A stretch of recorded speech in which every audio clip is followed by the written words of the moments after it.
Deep in the Atlantic Ocean, just off the African coast, the Canary Islands lie like a verdant necklace, shimmering across the deep blue waters. This archipelago is a land where nature and climate converge in astonishing, beautiful contradictions.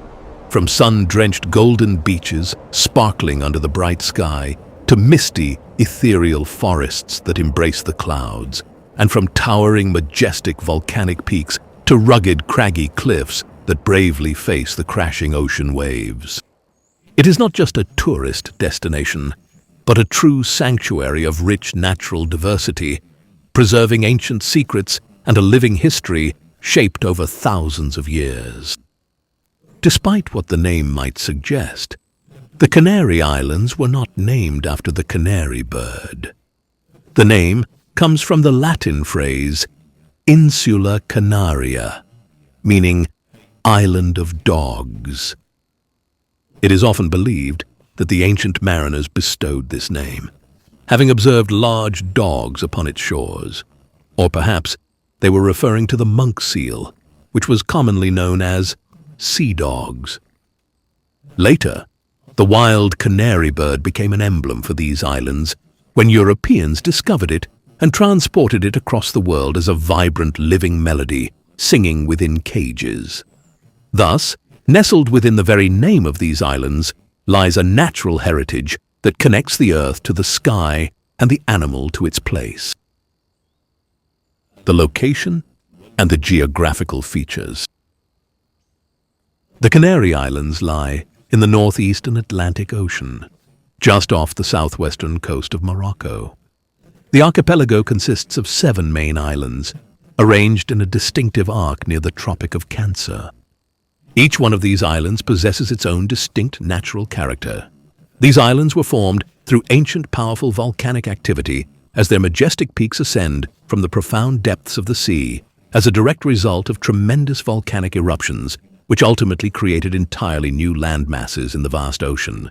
The largest of these islands is Tenerife, which proudly holds the distinction of having the highest mountain peak in all of Spain. That majestic peak is known as Mount Teide, soaring to an approximate elevation of 3,718 meters above sea level. The smallest of them is El Hierro, once known as the last inhabited point on the edges of the Old World, before the discovery of the Americas. The archipelago's unique geographical position gives it a mild, subtropical climate throughout the year. Winters are gentle with occasional light rain, while summers are warm and comfortable, rarely becoming excessively hot. Northeasterly trade winds blow across the islands, bringing with them moisture-laden clouds from the vast ocean. When moisture-laden clouds meet the island's high terrain, they rise and cool, causing rapid condensation and heavy rainfall on the northern slopes. In contrast, the southern regions remain much drier, influenced by warm, arid winds from Africa. This is how the climatic landscapes can vary so dramatically within such limited areas. For instance, on a single island, you might discover lush, green and shady valleys in the north, while simultaneously encountering vast, semi-arid deserts in the south. This remarkable phenomenon is a direct result of the island's diverse topography and rich natural biodiversity. The Canary Islands' topography brings together a striking mix of diverse landscapes, almost like a miniature continent. On Tenerife, Mount Teide rises prominently, its volcanic peak often capped with snow in winter, standing like a silent guardian over the horizon. The rugged slopes surrounding its towering form descend gradually toward the distant coastline. Along its lower reaches, dense canary pine forests spread widely, forming a vibrant green belt around its volcanic base, like a natural crown. At the base of the mountain, an otherworldly landscape unfolds across Teide National Park, resembling the surface of the moon, with vast fields of dark, hardened lava and rock formations shaped into strange and unusual forms. In the early hours of the morning, Tidy's summit is bathed in golden sunlight, rising above a vast calm sea of clouds spread far below. The scene creates a striking and unforgettable view that feels almost otherworldly. On the other side of the archipelago, Fuerteventura and Lanzarote appear as arid desert lands, embracing vast, expansive sand dunes. The Maspalomas dunes in Gran Canaria, along with those of Fuerteventura, are formed from fine golden sands shaped by persistent winds and ocean currents over long periods of time. Their shifting peaks move gently under the sun, creating a landscape of endless, rippling patterns. As the sun sets, long shadows stretch across the golden sands, revealing a calm, desert-like beauty beside the deep blue sea. Gran Canaria stands out for its remarkable diversity, often described as a miniature continent. It has rugged mountains in the center and verdant valleys that gently flow towards the coasts, with arid plains in the south, which then border extensive pine forests in the north.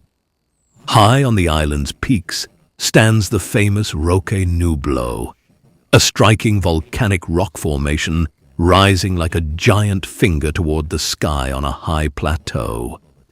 Around its base, Canary pine forests and scattered juniper bushes spread across the landscape. And in the distant horizon, on clear days, it's possible to discern the distinct shadow of Mount Tide on the island of Tenerife. Both La Palma and La Gomera completely envelop the visitor with a thick, verdant vegetation that cascades like green hair down the mountain slopes. In La Palma, vast volcanic formations created the Caldera de Taburiente, now home to dense forests and secluded slopes nestled within its deep, winding interior. La Gomera is home to one of the world's oldest and best-preserved humid forests, the Laurisilva, found within Garajunai National Park. Here, a persistent fog often blankets the landscape, while trees are covered in dense layers of moss and ferns, giving the forest a distinctly mystical atmosphere. The dew drops dance and shimmer on the giant verdant laurel leaves. A soft, faint light slowly filters through the dense, dark branches, making you feel as though you've been transported back in time to a primeval era, to a distant age when the earth was much more humid and incredibly fertile. In stark contrast to the lush green forests, Lanzarote reveals a strikingly arid and distinctive landscape. Vast areas of the island are covered by solidified lava flows, a dramatic feature especially visible in Timanfaya National Park. There, the rocks are painted in vibrant shades of red, black, and brown, amidst a land almost entirely devoid of vegetation, where small conical hills, the very mouths of dormant volcanoes, are scattered across the landscape. In some areas, the Earth's heat rises from deep within its interior, close to the surface, to the point where you can grill food directly on the hot rocks. A scene that reminds us of nature's raw power, dormant beneath our feet. Along the southwestern coast of Fuerteventura, Canary cactus plants are scattered across sunlit golden sands. The scene is framed by rugged coastal mountains and the vast, deep blue ocean. Along the island coastlines, land and sea meet in a striking contrast of landscapes. Towering rocky cliffs drop sharply into the waves, as seen along parts of Tenerife and La Gomera, creating dramatic and picturesque coastal scenes. There are also small, hidden coves with clear turquoise waters, like the secluded and pristine beaches found on El Hierro. The soft, golden sandy beaches are widespread across Gran Canaria and Fuerteventura, where tourists can be found relaxing peacefully under the warm sun. Meanwhile, The dramatic black volcanic rocky coastlines proudly extend across La Palma and Lanzarote, powerfully reminding every visitor of the island's fiery, volcanic origin. This unique combination of diverse landscapes has fostered an extraordinary variety of natural environments. Consequently, in the Canary Islands, you will encounter cold, towering mountain peaks and moist, misty forests, alongside arid deserts and low-lying grassy plains. All these diverse and distinct worlds coexist in close proximity within a relatively small geographical area, thereby making the archipelago a vibrant, living model for nature's rich diversity on a truly limited scale. The world of plants in the Canary Islands. The Canary Islands are distinguished by the presence of unique plant species that cannot be found anywhere else on Earth. As the prolonged isolation these islands have experienced throughout the ages has allowed for the evolution of truly exceptional botanical genera. Here, a unique botanical tapestry emerges, where plants from Africa's semi-desert regions mix with Mediterranean scrub and the hardy vegetation of European mountain ranges, creating a remarkable natural blend. On the gentle slopes of the lower mountain ranges and throughout the parched coastal territories, one can observe extensive thickets of various cactus species and resilient, low-growing, drought-tolerant shrubs that thrive despite the arid conditions. One of the most notable examples is the cardon, often called the Canary Island cactus. It forms dense clusters of tall, green, thorny columns across rocky, gravelly terrain. Despite its cactus-like appearance, it is actually a type of euphorbia, not a true cactus. It possesses no leaves, but rather thick, green stems, which are capable of storing water and withstanding drought. The cardon plant can reach a height of 3 or 4 meters, and it beautifully adorns the natural landscapes on islands such as Gran Canaria, where it stands as a significant natural symbol for the entire island. At higher elevations and within the more humid valleys, the ancient Laurisilva laurel forests begin to make their appearance. These remarkable evergreen forests are truly akin to a vibrant living museum from the ancient tertiary era, as they still preserve species of trees and fern plants, the very same kinds that once extensively covered the Mediterranean basin millions of years in the distant past. In La Gomera and Tenerife, the last remnants of these ancient forests survive within high mountain reserves. There, drifting mists move through laurel trees, Indian plum, and canary firs, creating a calm and atmospheric landscape. The dense laurel canopy casts a cool, shaded cover over the forest floor. Beneath it, lichens and soft green mosses spread across rocks and tree trunks, forming a rich, layered landscape. Walking through these forests feels like stepping into a quiet, ancient world.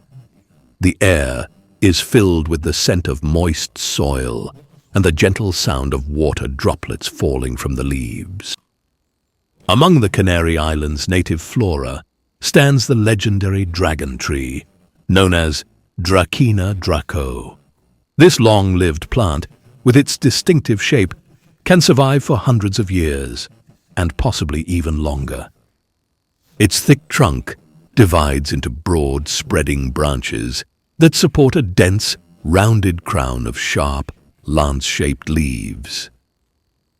When its bark is cut, it releases a thick red resin known as dragon's blood. This substance has inspired many legends and was widely used by ancient civilizations in medicine and as a dye. The most famous example is the millennial dragon tree in Ico de los Vinos on Tenerife, believed to be several centuries old. This tree stands like a natural monument, its silent presence echoing a history that reaches deep into the past. Around its massive trunk, reminiscent of ancient columns, a network of roots and buttresses coils and spreads like powerful serpents. In its blooming season, the tree produces clusters of delicate greenish-white flowers. These are followed by bright orange fruits, giving the impression that it continually renews its vitality through the passing centuries. In the barren heights of Taida, a botanical marvel called the Jewel Tower, Echium wild prati, flourishes in spring. This remarkable plant grows for several years as a small, unassuming green rosette. Then, quite suddenly, in a particular year, it sends up a colossal flower stalk that can easily exceed 2 meters in height, adorned with thousands of brilliant, vibrant red blossoms. The Jewel Tower rises vividly among dark volcanic rocks, standing out as a bright, striking presence in an otherwise barren landscape. Its flowers attract butterflies and bees, drawn by the rich nectar they provide. This remarkable plant lives quietly for many years, then blooms just once in a final striking display. Afterward, it dies, leaving behind countless seeds that wait for the right moment to begin the cycle again. Along the coastlines and throughout the low-lying valleys, the majestic Canary Island date palms stand tall. This elegant palm, with its characteristically slender trunk and its impressive fan-shaped crown of leaves, bestows a distinctly tropical feel upon the island's villages and their lush oases. It is one of the native plant species of the Canary Islands and has been introduced since ancient times to many regions around the world as an ornamental plant. Some birds and animals rely on it as a key food source, drawn to its bright, edible orange fruits. Locally, its sturdy fronds have long been used to create traditional crafts and handmade products. The incredible botanical diversity found in the Canary Islands transforms each island into a vast open-air natural garden where ancient and modern species, along with invasive and indigenous flora, coexist harmoniously within a perfectly balanced ecosystem. This is a diversity that holds a truly profound scientific importance for understanding the intricate process of how species are formed in isolation and the paramount importance of preserving these invaluable living treasures for all future generations. In the far northeast of South Africa, the vast Kruger National Park extends across an immense area of approximately 20,000 square kilometers, making it one of the largest and most significant natural reserves found anywhere on the entire African continent. Kruger National Park is made up of interconnected ecosystems, where its vast landscapes gradually transition from wide, open grassy plains to scattered woodlands and dense, impenetrable vegetation. Its terrain is also traversed by perpetually flowing rivers, such as the well-known Limpopo River and the Crocodile River. These waters then form seasonal pools and wetlands, which in turn attract hundreds of different species of creatures. Kruger is defined by a clear seasonal climate. Its summer, from October to March, is hot, humid, and marked by heavy rainfall, while winter, from April to September, is cooler and much drier. Significantly drier and less hot, which allows the savanna's landscape to transform, with water sources appearing or drying up depending on the season. The reserve is predominantly covered by a rich vegetation of grasses and semi-rare trees, including species like acacia, marula, and mapan. These plants provide an essential and vital food source for the herbivorous animals that inhabit the area, while also offering crucial shade and effective concealment for both predators and their prey. For both of them equally. Kruger is home to more than 500 distinct species of birds, a remarkable 170 different types of reptiles, and an impressive array of over 170 species of mammals, in addition to thousands upon thousands of various insects, beautiful butterflies, and countless termites. Its lands are home to large populations of elephants, rhinoceroses, buffaloes, giraffes, and antelopes, forming the backbone of the ecosystem that predators depend on for survival. The park is divided into distinct sub-ecological regions, each supporting its own forms of life shaped by soil composition, vegetation, and available water sources. In the south, lush grasses and wide pastures attract deer and zebra herds. In the central regions, rocky hills and widespread mopan trees define the landscape. Further north, towering trees and seasonal rivers shape the environment. This natural diversity doesn't just grant Kruger visual beauty, but also establishes an intricate, cohesive ecosystem that allows for the emergence of varied animal behaviors and highlights the dynamic interaction between predator and prey. The reserve becomes a unique and magnificent stage where nature unfolds in its most pristine, untouched form. The rich and diverse vegetation of Kruger National Park forms the backbone of its intricate ecosystem, providing essential nourishment for herbivores, while also offering shelter, camouflage, and protection, ultimately shaping how both predators and prey are distributed throughout the reserve. Across the vast expanse of Kruger's territory, three primary vegetation systems are found: the expansive open grassy savanna, areas of scattered bushland, and dense dry forests. These distinct ecological systems intermingle and overlap, their distribution determined by the specific nature of the soil, prevailing rainfall patterns, and the precise degree of topographical gradient. The savanna constitutes the predominant vegetation cover across most regions of the park and is composed of seasonal grasses that grow luxuriantly and densely during the wet season. Then they wither and significantly recede during the dry season, thus exposing the underlying terrain and greatly facilitating the movement of predators as they pursue and track their prey. Among the most prominent grasses are Themeda, Bancroft, and the sharp rhodesia grass, which together form a crucial primary food source for a wide range of herbivores, including gazelles, zebras, wildebeest, and buffalo. As for the thickets, they are primarily composed of shrubs of medium height that spread quite densely throughout the central and southern sections of the park, and among the most well-known examples of these are the mopan tree, easily recognized by its distinctive bilobed leaves, is highly adapted to withstand extreme heat and plays an important role in the ecosystem by providing a reliable and nutritious food source for both elephants and giraffes. The acacia tree is an ecological symbol in Kruger, with its long branches, which are densely covered in thorns, and its small, delicate leaves. It consistently provides permanent shade and offers essential shelter for various birds and small mammals. Furthermore, it naturally forms distinct barriers that effectively separate the different distribution areas of the park's diverse animal populations.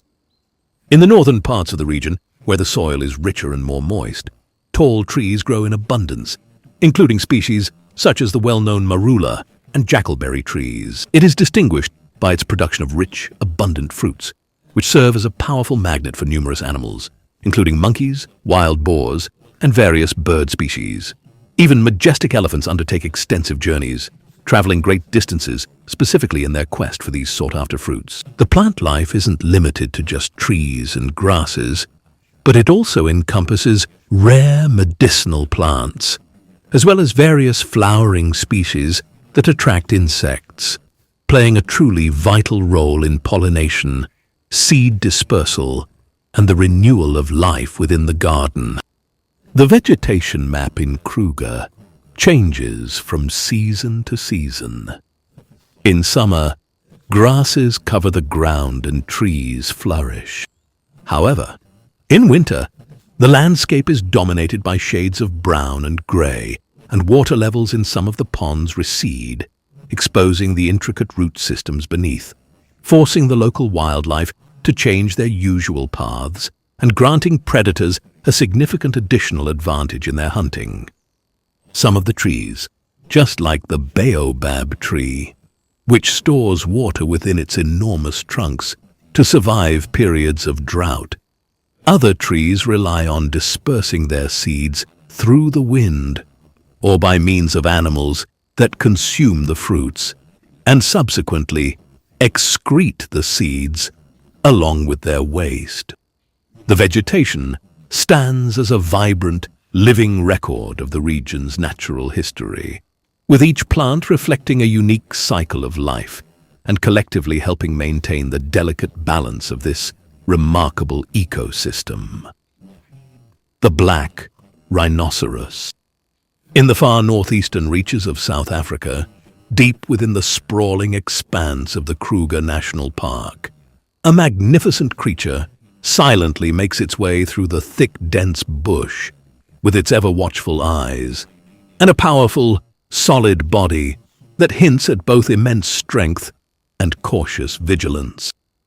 It is the black rhinoceros, a powerful symbol of unwavering strength, cautious vigilance, and persistent survival in the face of the most extreme dangers. This creature is considered one of the rarest large mammals in Kruger National Park, and despite its elusive, quiet nature, its presence remains a powerful indicator of the health and balance of the savanna ecosystem. Despite what its name suggests, the black rhinoceros is not truly black, as its skin typically ranges from a deep dark gray to an earthy, muddy brown tone. Its name is attributed to the need to distinguish it from its larger relative, the white rhinoceros, not its actual color. It is characterized by a hooked mouth and a prominent, movable upper lip, which functions as a precise, muscular pincer, aiding it in plucking branches and leaves and granting it the capacity to selectively browse tree leaves rather than graze on grasses. An adult male black rhinoceros typically weighs between 1,200 and 1,400 kilograms. While the female is a little smaller in terms of overall physical size, she is notably more reclusive and far more sensitive to any form of intrusion or close proximity. The black rhinoceros is known for its strictly solitary nature. It prefers a solitary life and shows little social behavior, except during mating or when a female is raising her young, which may stay with her for more than 2 years.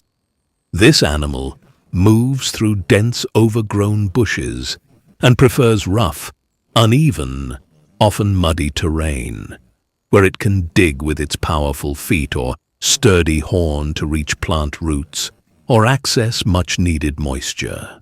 It feeds on tree leaves, tender branches, bark, and buds, and is known for its selective foraging, favoring specific plants such as mopane, acacia, and various combretum shrubs. It spends the hours of the day lying down within the thick shadows or in the mud pits, where it takes a bath in the mud as a behavioral ritual which helps him to moisturize his skin and to repel insects and to cool down his body temperature. It typically emerges either during the twilight hours of dusk or in the very early morning.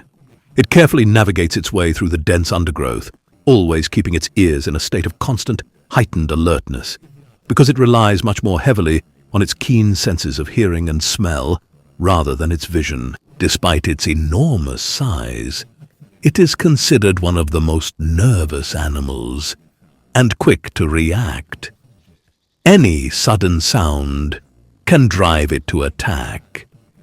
Many instances have been recorded of swift attacks on cars or people who approached its territory without noticing its presence. It has 2 prominent horns, with the front horn often reaching lengths of 50 centimeters or more. These powerful horns are used for digging and for effective self-defense in the wild. They also play a crucial role in removing thorns and in intense, competitive conflicts between males. The confrontations between males can at times become quite fierce. These often involve aggressive headbutting and powerful blows delivered with their front legs. The triumphant male then asserts its dominance and defines its territory, while the defeated individual is forced to withdraw to a new region, which can extend for many tens of kilometers. The female's gestation period typically lasts for approximately 450 days, and she will only give birth to a single offspring. It is born weighing approximately 35 kilograms and depends completely on its mother for protection and guidance. She nurses it for several months, then it begins to practice picking tree leaves through her and imitates her movements in digging or clearing the thickets. After 2 to 3 years, the young one gradually begins to assert its independence, but it remains close to its mother until it is fully capable of protecting itself, and then embarks on its journey to establish its own sphere of influence. Within Kruger National Park, areas such as Lubombo and North Shingwedzi are among its most important habitats. These regions are defined by dense, lush vegetation and extensive muddy terrain. Such conditions are especially favored by this species. However, the most serious threat to the black rhinoceros in Kruger National Park is not natural predators or harsh conditions, but the relentless and devastating impact of illegal poaching. Its horns, made of keratin like human fingernails, are sold on illegal markets at extremely high prices. This makes the animal a constant target for ruthless poaching gangs. This continues despite strict and extensive protection measures enforced within the reserve. Kruger's management has significantly increased aerial surveillance across the park. They have also begun installing tracking chips on some individuals to monitor their movements. In addition, drones are now actively used to track and investigate any suspicious activity. Rapid response units were also established to protect its rare populations. Despite this, safeguarding this giant creature remains a complex task, requiring a delicate balance of security, scientific research, and environmental management. The black rhinoceros does not fight for control or dominance, but rather for its very survival, for its right to roam freely within its natural habitat without being hunted down because of the horn it carries upon its nose. A sighting of him today is considered quite rare, but every single appearance he makes within Kruger National Park represents a brand new triumph for nature and for one of the savanna's most ancient inhabitants, the African spotted cat. Deep within the shadows of tall, swaying grasses and along the edges of seasonal swamps in Kruger National Park, a remarkably agile and graceful creature moves almost unseen. It has a slender body, long, delicate legs, and upright ears that resemble sensitive radar dishes. These features allow it to scan its surroundings while remaining nearly invisible in its environment. It is the serval. This medium-sized feline possesses a physique that skillfully blends the swift agility of a leopard with the precise cunning of a fox. Its weight, remarkably, never exceeds 20 kilograms, yet it is endowed with exceptional prowess in camouflage, keen auditory perception, and the art of a sudden surprise attack. The serval possesses a distinctly slender body, which is entirely covered by a beautiful yellowish golden fur. This coat is adorned with numerous irregular black spots, and its back is marked by prominent longitudinal stripes that extend all the way to its relatively short tail. Its ears are large and perfectly round and can move independently to detect even the faintest sounds. It can pick up movements hidden within tall grass or even those beneath the surface of the ground. This cat is widely distributed throughout Kruger, but it distinctly prefers areas with dense, tall grasses situated in close proximity to various water sources. These include your temporary or seasonal swamps, the lush banks of rivers, and other moist, heavily wooded areas. Its main activity occurs at night, emerging shortly after sunset to hunt and search for prey. It remains active throughout the night, moving silently across its territory. Before dawn, it disappears into a shallow burrow or beneath dense cover to rest. Servals rely on sharp hearing and focus rather than speed, striking their prey with a swift, sudden pounce.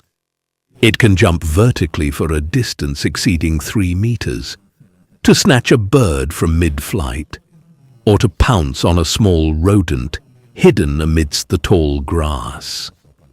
It feeds on rodents, frogs, small birds, lizards, and large insects.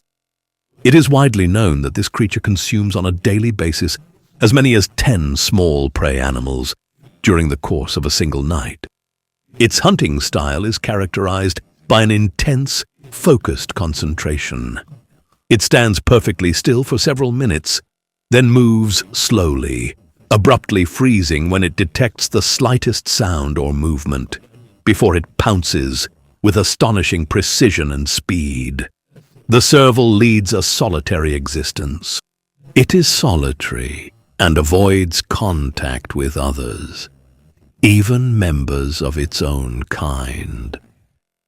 Males establish clear boundaries for their territories by spraying urine or by scratching trees, and they avoid direct confrontation with one another by listening to the distinct calls they emit during mating season or as a warning signal.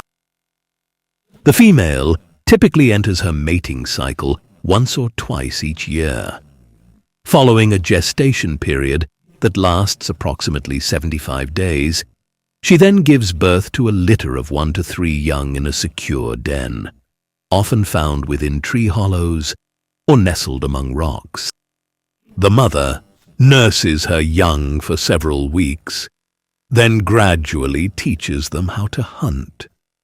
After about 6 months, they separate and begin independent lives, each establishing its own territory. Although the serval is not considered globally endangered, its sighting in the wild is quite rare due to its extreme shyness, its nocturnal activity, and its remarkable ability for complete concealment. In Kruger, this cat plays an important role in controlling rodent and insect populations, helping maintain the delicate balance of the ecosystem despite its small size and solitary nature. The serval is one of Kruger's most elusive inhabitants, silent and rarely seeking attention or dominance. It moves as a quiet hunter under the cover of darkness, where calm prevails and survival depends on pure instinct and skill. Masai Mara National Reserve is one of Africa's most famous wildlife sanctuaries. Located in southwestern Kenya, it is part of the Greater Serengeti ecosystem, spanning roughly 1,510 square kilometers. The Maasai people, who named the reserve Mara for the mottled appearance of its landscape, have lived in the region for centuries, herding cattle alongside wildlife. From low rolling hills to the steep Syria escarpment, the Mara offers a variety of scenery. Every year it draws visitors worldwide, with its sweeping savanna plains, rich ecosystems, and the extraordinary spectacle of mass animal migrations. As a protected area, the Mara balances conservation of its biodiversity with tourism and traditional land uses. Geography and landscape. The Masai Mara lies in southwestern Kenya's Narok County, bordered on the south by Tanzania's Serengeti National Park. It is part of the East African Rift System. The western edge of the reserve is defined by the steep Syria Olulolo escarpment, which is an outcrop of the Rift Valley, extending over 50 kilometers in view. This dramatic escarpment stands over 300 meters above the plains below and offers sweeping vistas of the reserve. In the north and east, the protected area gives way to a mosaic of communal lands and conservancies held by Maasai pastoralists. 3 main rivers flow through the Masai Mara: the Mara River, with its tributaries the Talek and Sand rivers. These perennial rivers divide the reserve into seasonal grazing zones and ensure water is available throughout the year. The Mara's terrain is mostly open savanna grassland, with scattered groves of trees and shrubs. To the southeast lie gentle hills and occasional kopjes, rocky hills, while to the west the land rises sharply toward the escarpment. In lowland areas along riverbanks, lush gallery forests of fig, doom palm, and other trees line the waterways. Away from rivers, grass species dominate. The grasses include red oat grass and other bunch grasses that grow up to 1 to 2 meters tall in good rains. Shrubby plants such as acacia, croton, and the aromatic tarchonanthus, sneezewood scrub, appear in interspersed patches. Mara's name, meaning spotted, reflects the pattern of bush and tree clumps set against open plains. True forests are rare, but small pockets of African bridlear and riverine woodland occur along watercourses. Elevation in the reserve ranges from about 1,500 meters above sea level to over 2,100 meters atop the Olulolo escarpment. This altitude moderates temperatures. Daily highs on the plains are usually in the mid-20 degrees Celsius range, with nights often dropping to 12 to 18 degrees Celsius. It has a semi-arid climate with 2 distinct rainy seasons each year. Rainfall is seasonal and varies across the park. There are 2 rainy seasons, the long rains from March to May, and the short rains around October and November. The eastern Mara is comparatively drier and averages roughly 800 millimeters of rain annually, whereas the western areas near the escarpment receive around 1,200 millimeters per year.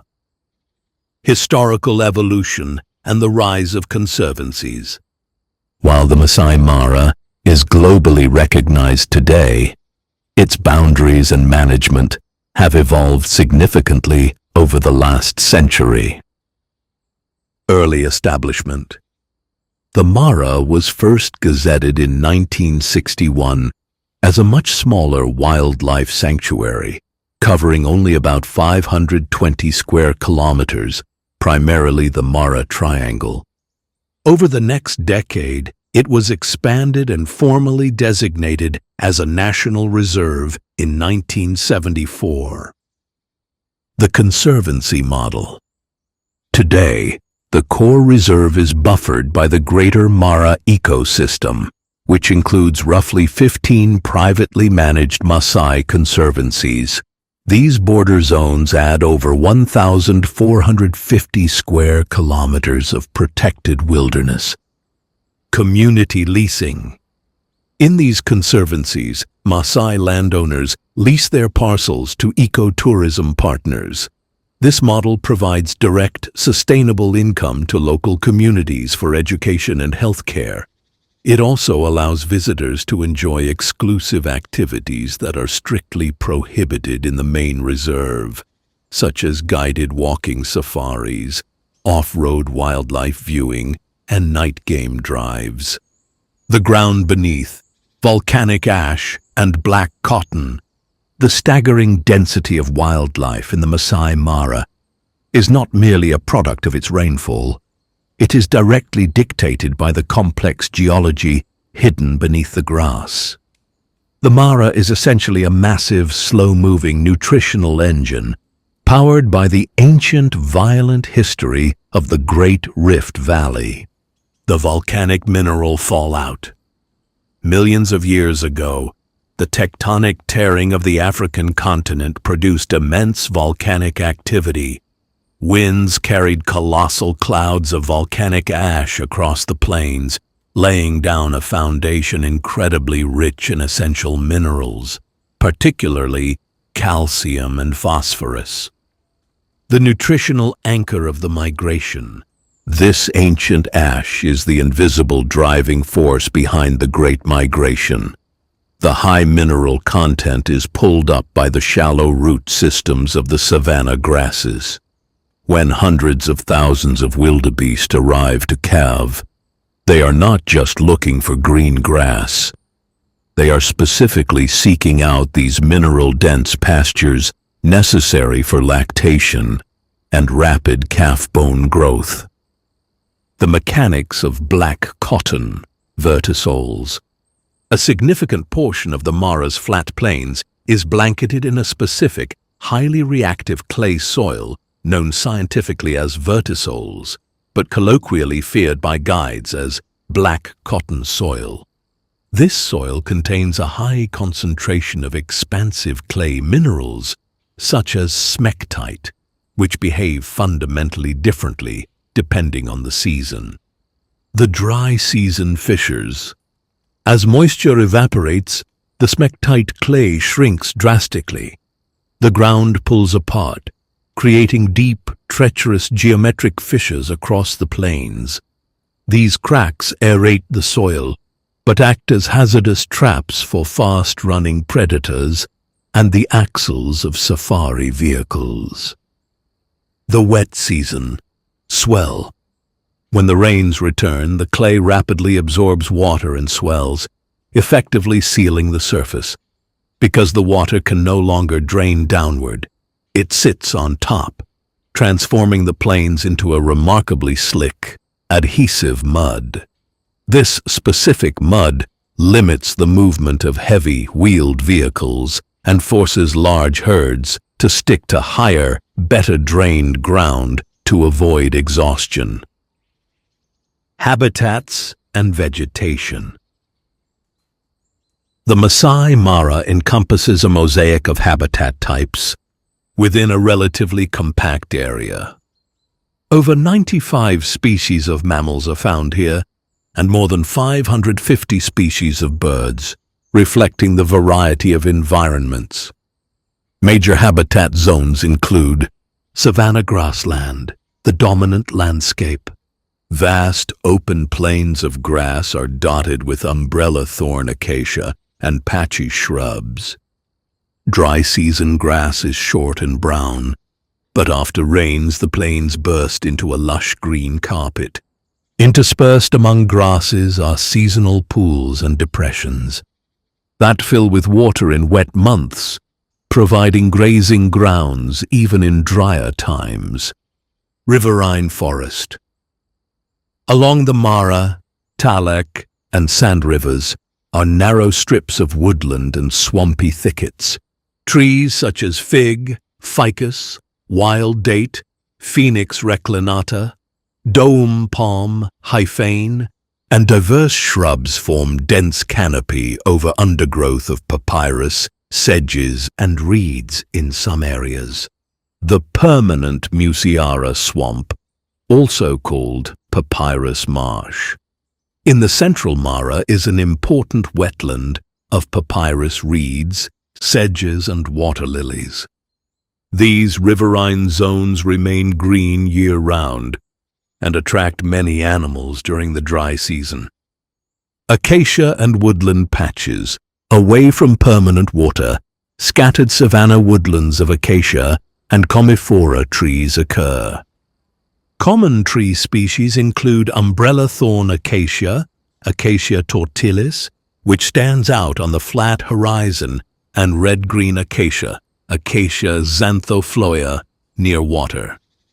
Shrubby bushland dominated by euphorbia and dombea can be found around rocky outcrops. Swamps and pans, seasonal and permanent swamps, dot parts of the Mara.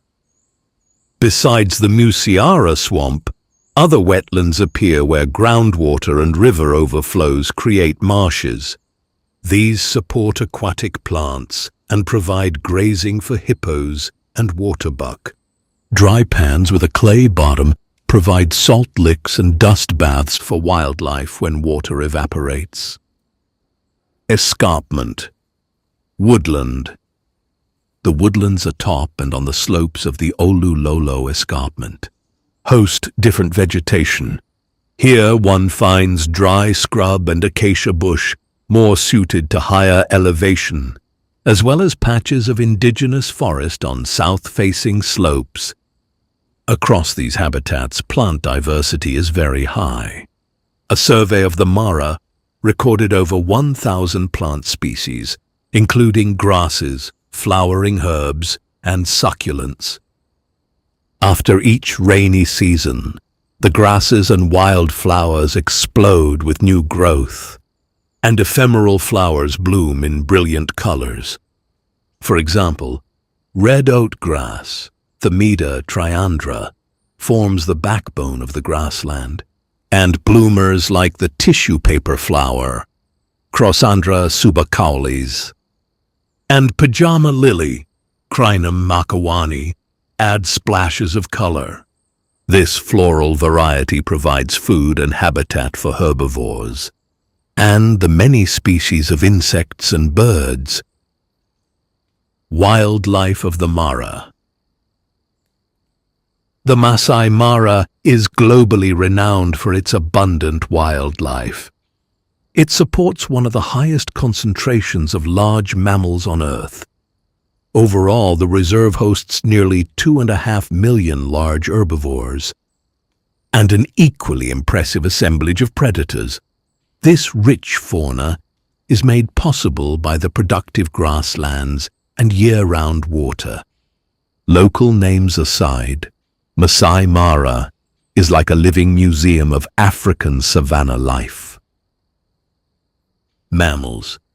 Virtually every iconic African wild mammal can be found in the Mara. It is famous for the Great Migration, but even in the off-season there are permanent populations of many species. Common large herbivores include wildebeest, plain zebra, Thompson's gazelle, Grant's gazelle, impala, topi, Koch's hartebeest, waterbuck, and thousands of giraffes. Herds of African buffalo and elephant wander the plains and woodlands in significant numbers. Smaller antelopes like Kirk's, dik-dik, and bushbuck thrive in shrubland edges, and even eland antelope are present in modest herds. The Masai Mara is one of the few places where all of Africa's big five mammals occur: lion, leopard, elephant, buffalo, and black rhinoceros. Black rhinos are scarce but protected in the reserve. Predators are abundant. Lions are particularly numerous and are often seen in prides, on open hills, or in the swamp grass. Leopards use the trees and rocky outcrops as strongholds for ambushing prey.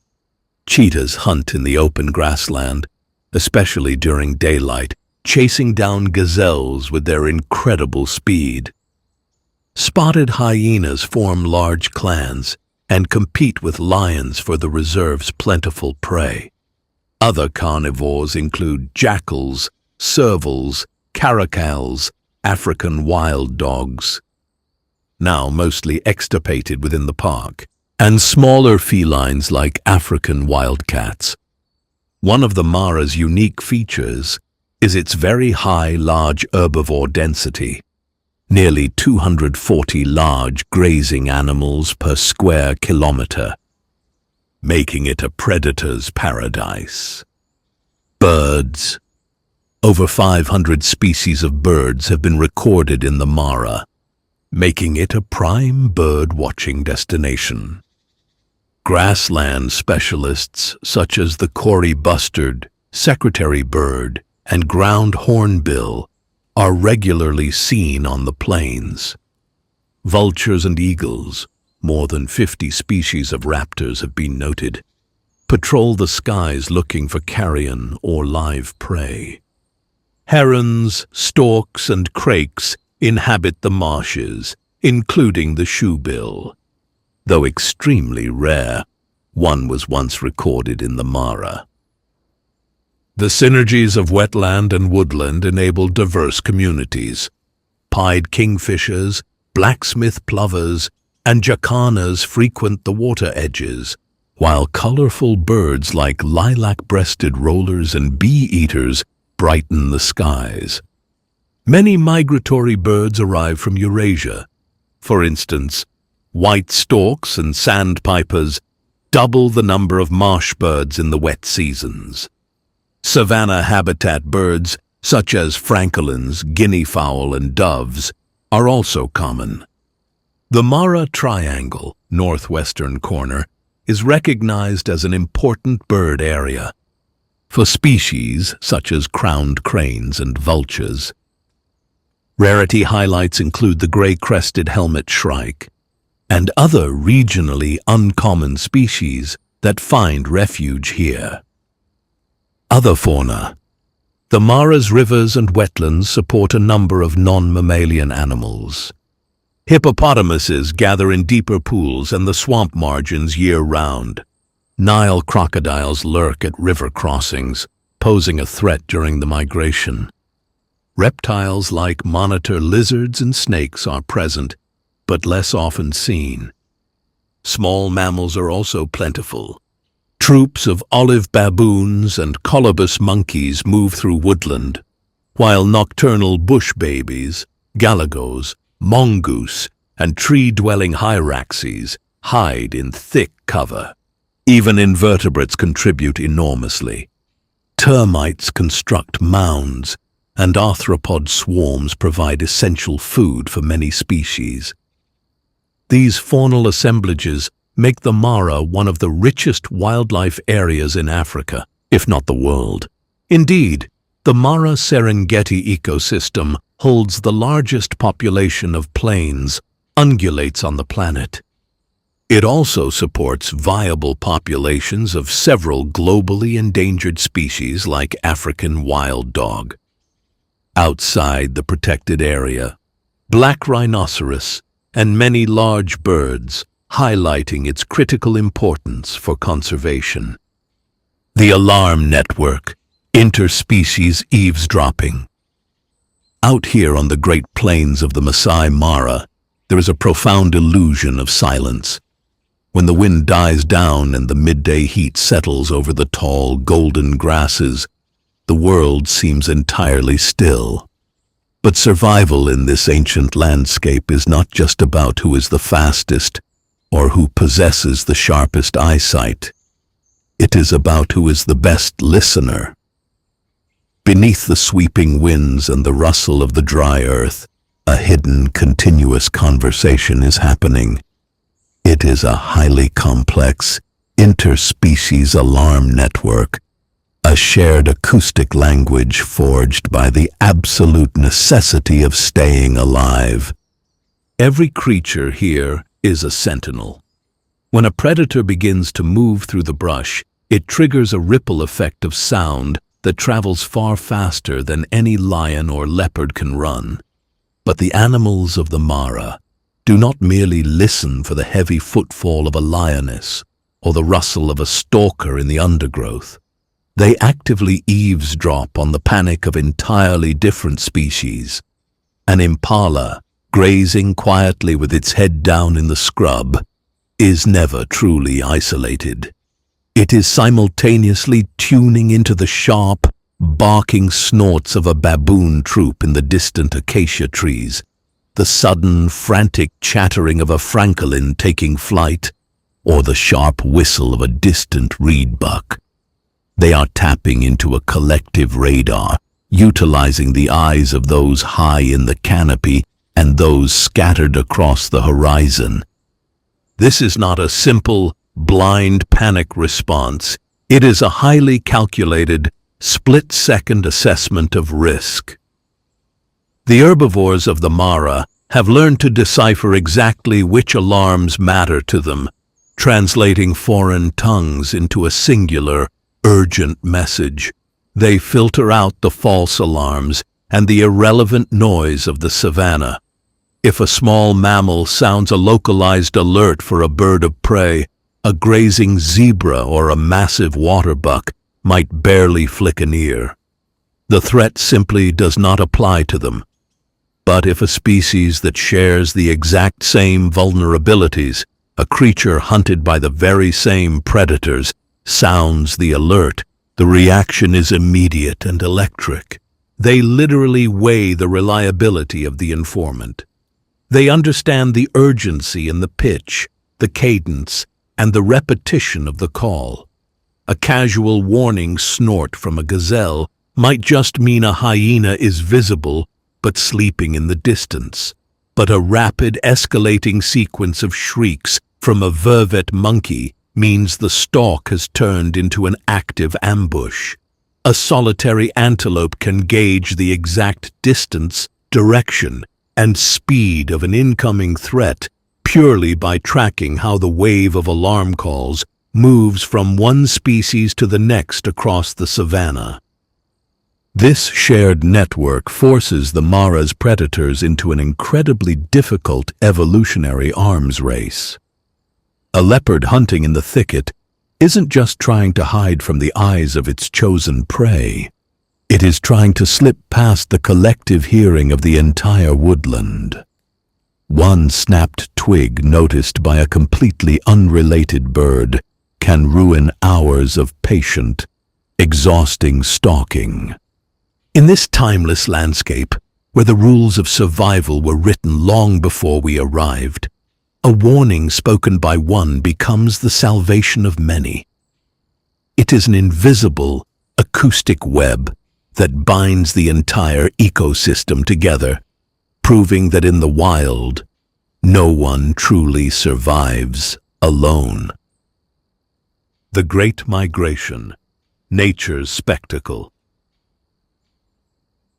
Each year, Masai Mara becomes the stage for one of the most famous natural events on Earth, the wildebeest migration. Around July, as rains end in Tanzania's Serengeti, over 1.5 million blue wildebeest surge northward into Kenya. Accompanying them are hundreds of thousands of zebras and gazelles, moving in search of fresh grasses on the nutrient-rich Mara plains. The migration's timing depends on rainfall and grass growth. Typically, the herds arrive in the Mara from July through September, then head back south by November. The journey includes dramatic river crossings. The Mara River's steep banks and deep waters create natural choke points. Wildebeest and other animals gather on the banks, then plunge into the currents together. Many animals are swept downstream, or are taken by crocodiles lying in ambush. Lions and hyenas often stalk the crossings, attacking weakened or delayed animals. These crossings make headlines each year, but they are just part of a larger pattern. The migration is essentially a circular movement driven by the rains. Scientists describe it as a continuous cycle. After the fresh rains and grass shoot up in the Serengeti, the herds move north. When the rains return to the Mara, the animals feed and breed, then start back as southern plains green up again. More than 300,000 wildebeest calves in the Mara ecosystem between February and March, taking advantage of short rains that trigger grazing. Though many calves are born slightly outside the reserve, predators follow this abundance. The Mara often holds the largest concentration of carnivores in Kenya. The migration and resident animals together ensure a dynamic and vibrant cycle of life. Visitors coming for the Mara during migration season witness a world-famous wildlife show, often referred to as the Great Migration, or one of the natural wonders of Africa. Conservation and challenges. While the Masai Mara is a protected reserve, it faces modern pressures. Rapid human population growth around the park has led to expanding agriculture and settlements. Large farms have encroached near the northern boundary, and fences in some communal lands interrupt traditional wildlife corridors. During drought or crop failures, Livestock may graze inside the reserve, leading to conflict with wildlife. Illegal grazing, along with poaching for bushmeat and ivory, have been issues at times. Uncontrolled fires can sweep through the grasslands, and off-road driving by tourists can disturb animals. Tourism, however, is also a source of support. Masai Mara's gate fees and related industries bring income to local communities and conservation agencies. Conservation organizations collaborate with the Maasai people to benefit from wildlife. Many parts of the Mara ecosystem beyond the official reserve are now managed as community conservancies, where local landowners receive payments for wildlife protection. The Mara Conservancy, a management body, oversees much of the protected area's daily operations, anti-poaching efforts, and resource use. Strict park regulations limit where vehicles can go and where lodges can be built to minimize habitat damage. As a result of these efforts, many wildlife populations in the Mara have remained stable or recovered. For example, anti-poaching patrols and secure habitats have helped the black rhinoceros numbers gradually increase. Cheetah and lion populations remain robust because of the abundant prey base.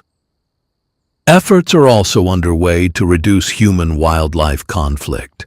Some farmers use fortified beehive fences or livestock guarding dogs to protect crops and cattle from elephants and carnivores. Conservationists emphasize that long-term protection of the Mara requires balancing ecological needs with community welfare. Integrating traditional Maasai practices of pastoralism with wildlife conservation has been part of this strategy, reflecting the historical coexistence in the region. Overall, Masai Mara is often cited as a success story of community-based conservation on the African savanna. It remains largely unfenced, which allows migrations to continue and wide-ranging animals to survive. Shifting rhythms, the modern threat of climate change. While the physical geography and predators of the Masai Mara have shaped its wildlife for millennia, an invisible, highly unpredictable modern threat is rapidly rewriting the fundamental rules of survival. The ecosystem is facing unprecedented stress from a shifting climate, transforming the once reliable rhythms of the savanna into a volatile battle against extremes. Broken migration clocks. The Great Migration has historically operated as a synchronized clock, deeply tied to the predictable arrival of the long and short rains. Today, the region is experiencing significant warming, with monthly minimum temperatures rising by over 3 degrees Celsius in some seasons. This heat accelerates evaporation, rapidly drying out the landscape and shrinking the critical green window of nutrient-rich grass. Unpredictable weather phenomena, amplified by severe El Niño and La Niña events, cause rains to arrive late, early, or fail entirely. This erratic rainfall disorients the massive herds, leading to splintered migrations. Consequently, the amount of time the wildebeest spend grazing in the Mara has drastically decreased. A residency that once lasted up to 4 months has occasionally plummeted to just 6 weeks. The pendulum of drought and deluge. The Mara is increasingly trapped in a violent pendulum swing between severe drought and devastating floods. Extended dry spells severely deplete the Mara River and seasonal swamps, triggering widespread dehydration and forcing animals to migrate longer distances into riskier, unprotected territories. When the rains finally break, they frequently arrive as concentrated, intense downpours rather than slow, soaking showers. These sudden flash floods alter the steep banks of the river crossings, wash away vital topsoil, and cause sudden temperature drops that can prove instantly fatal to wildlife already weakened by prolonged starvation. The shrinking buffer and rising conflict. The ecological strain does not stop at the reserve's borders. It profoundly impacts the surrounding Maasai communities, whose pastoral livelihoods are tethered to the same land. As droughts scorch communal grazing lands, pastoralists are increasingly forced to drive their cattle closer to the reserve's boundaries, and sometimes inside, to find surviving grass. Simultaneously, desperate wildlife wanders into agricultural and settlement areas, seeking water and forage. This forced overlap intensifies the competition for rapidly shrinking resources, increasing the spread of disease between domestic and wild animals, and escalating human-wildlife conflicts that threaten the fragile historic coexistence of the region. The Masai Mara remains one of the richest ecosystems on Earth. Its sweeping landscapes of grasslands, acacia woodlands, and rivers cradle an astonishing diversity of life. Every corner of the reserve hosts scenes from a classic African wilderness. Lions resting under acacia trees, herds of antelope feeding in open grass, flocks of storks rising from wetland marshes. The annual Great Migration symbolizes the Mara's raw, natural drama. Yet throughout the year, even without the migratory crowds, the reserve supports a full circle of life with predators, prey, and plants, all interlinked. This vast natural stage has been shaped by millennia of climate and geology, and by the people who have lived alongside it. Today it is both a haven for wildlife and a mirror for human endeavor, as Maasai herders and modern conservationists work to sustain the land's richness. By understanding and preserving places like the Masai Mara, we safeguard not only Kenya's heritage, but one of the most beautiful and balanced ecosystems on the planet. New generations of visitors and scientists continue to learn from its open skies and golden plains. In the Masai Mara, the rhythms of nature continue with remarkable clarity. From the whisper of the wind across grasslands to the thunder of hooves in the migration. This is the story of a wild land that speaks to the soul and invites us to listen to the timeless song of the African savanna. Yellowstone National Park. Yellowstone National Park stands as a vast wilderness sanctuary in the Rocky Mountains of the western United States, first set aside in 1872 as the world's first national park. It sprawls across more than 2 million acres, covering parts of Wyoming, Montana, and Idaho. This storied landscape was preserved to protect its incredible array of natural wonders. Steaming geysers, colorful hot springs, towering peaks, lush forests, and an abundance of wildlife. It is a place of superlatives, the largest concentration of geysers on Earth, the site of a massive volcanic caldera, and home to some of the continent's most iconic animals' geologic origins. Yellowstone's dramatic topography reflects a fiery volcanic history. Beneath the park lies a volcanic hotspot, a plume of superheated magma rising from deep in the earth. 3 catastrophic eruptions occurred here about 2.1 million years ago, 1.3 million years ago, and 631,000 years ago. These massive blasts ejected thousands of cubic kilometers of ash and lava, forging a roughly 30 by 45-mile caldera that defines the park today. Vast flows of rhyolite lava and layers of volcanic ash covered the landscape. Over time, the emptied magma chamber collapsed under its own weight, creating sunken basins now occupied by lakes and canyons.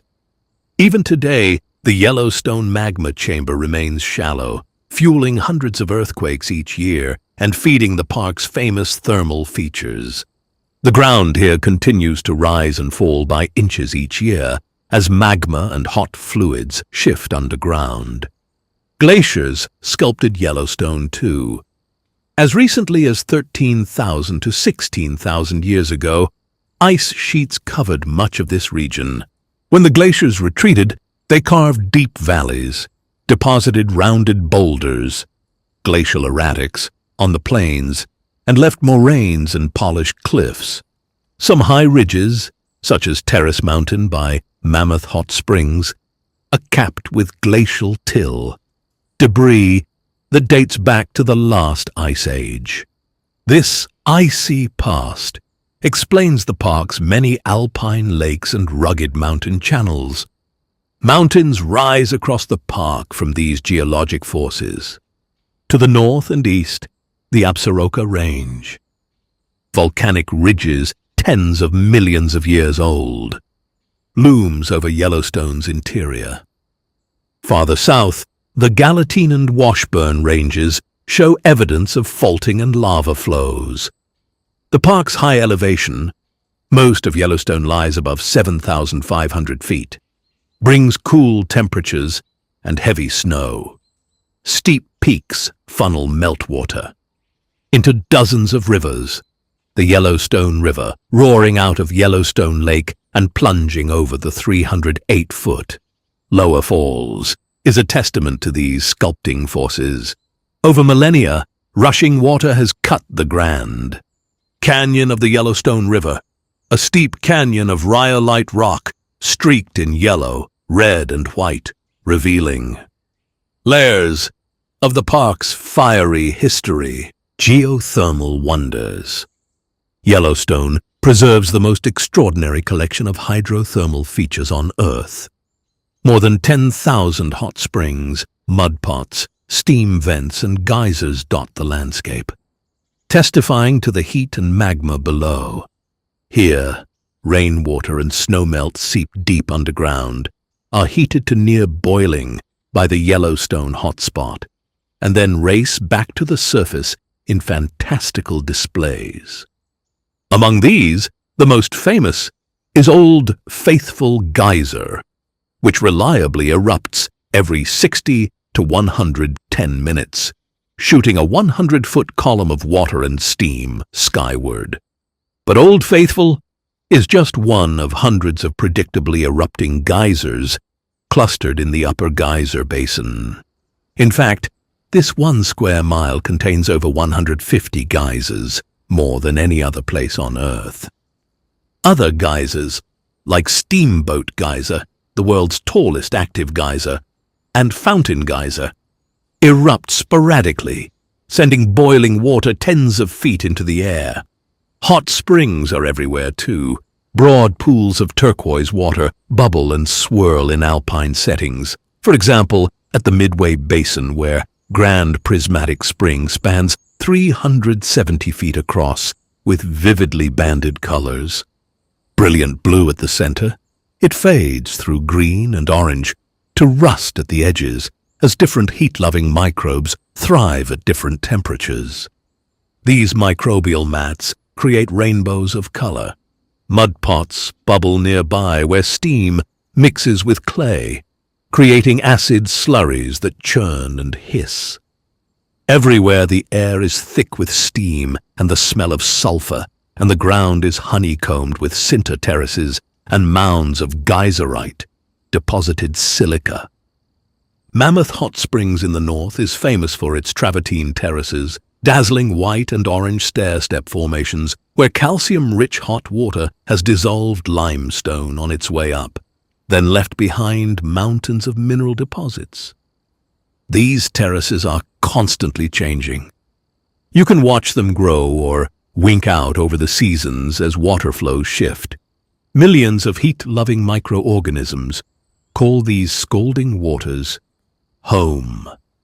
Tiny yellow and orange bacteria line the edges of springs, thriving where most life would perish. Though we cannot see them without a microscope, these thermophiles create the hot springs' vibrant colors and help scientists understand life in extreme environments. The geothermal basins teem with these unseen communities, which glow under special light. Steam vortices swirl in cold dawn air, and gulls and bison sometimes graze right up to the boiling pools. Wildlife even uses this warmth. In winter, the ground under some hydrothermal areas stays bare of snow, giving elk, bison, and other animals patches of exposed earth to stand on. Rangers often caution visitors that the thin crust around these features is dangerous. It can crack, dumping an unsuspecting person into boiling water. Hot springs and terraces. The park's hot springs range from serene pools to dramatic plunges of water. West Thumb Geyser Basin, on the shores of Yellowstone Lake, looks almost like a tropical lagoon from above. Deep holes of azure water mingle with bubbling mud pots, all set against pine forests.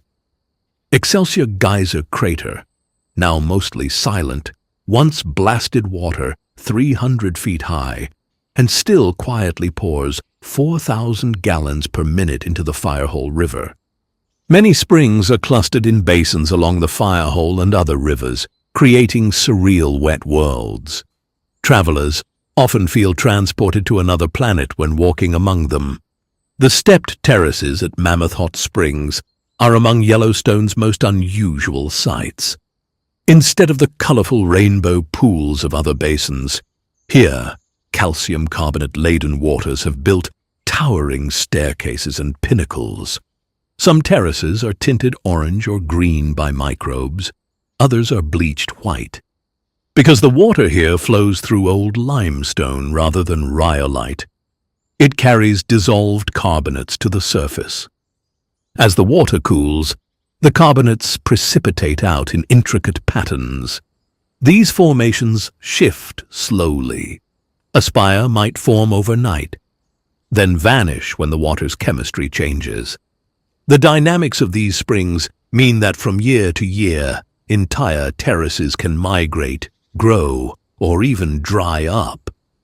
All these springs remain active reminders of Yellowstone's volcanic heart. We may assume geysers like Old Faithful are eternal, but each basin is a living system slowly changing. New features erupt, old ones fall silent, and conduits open and close beneath the surface. Geologists and park staff constantly monitor these thermal areas, but to visitors, they retain the air of mystery and wonder that inspired Yellowstone's creation as a park. Lakes and rivers. Water shapes Yellowstone as much as fire. About 5% of the park's land is covered by water, with countless lakes, streams, and wetlands crisscrossing its valleys. The largest lake is Yellowstone Lake, a high-altitude basin 7,733 feet above sea level. Averaging well below human body temperatures year-round, this 20-mile-long lake rarely surrenders itself to the sun.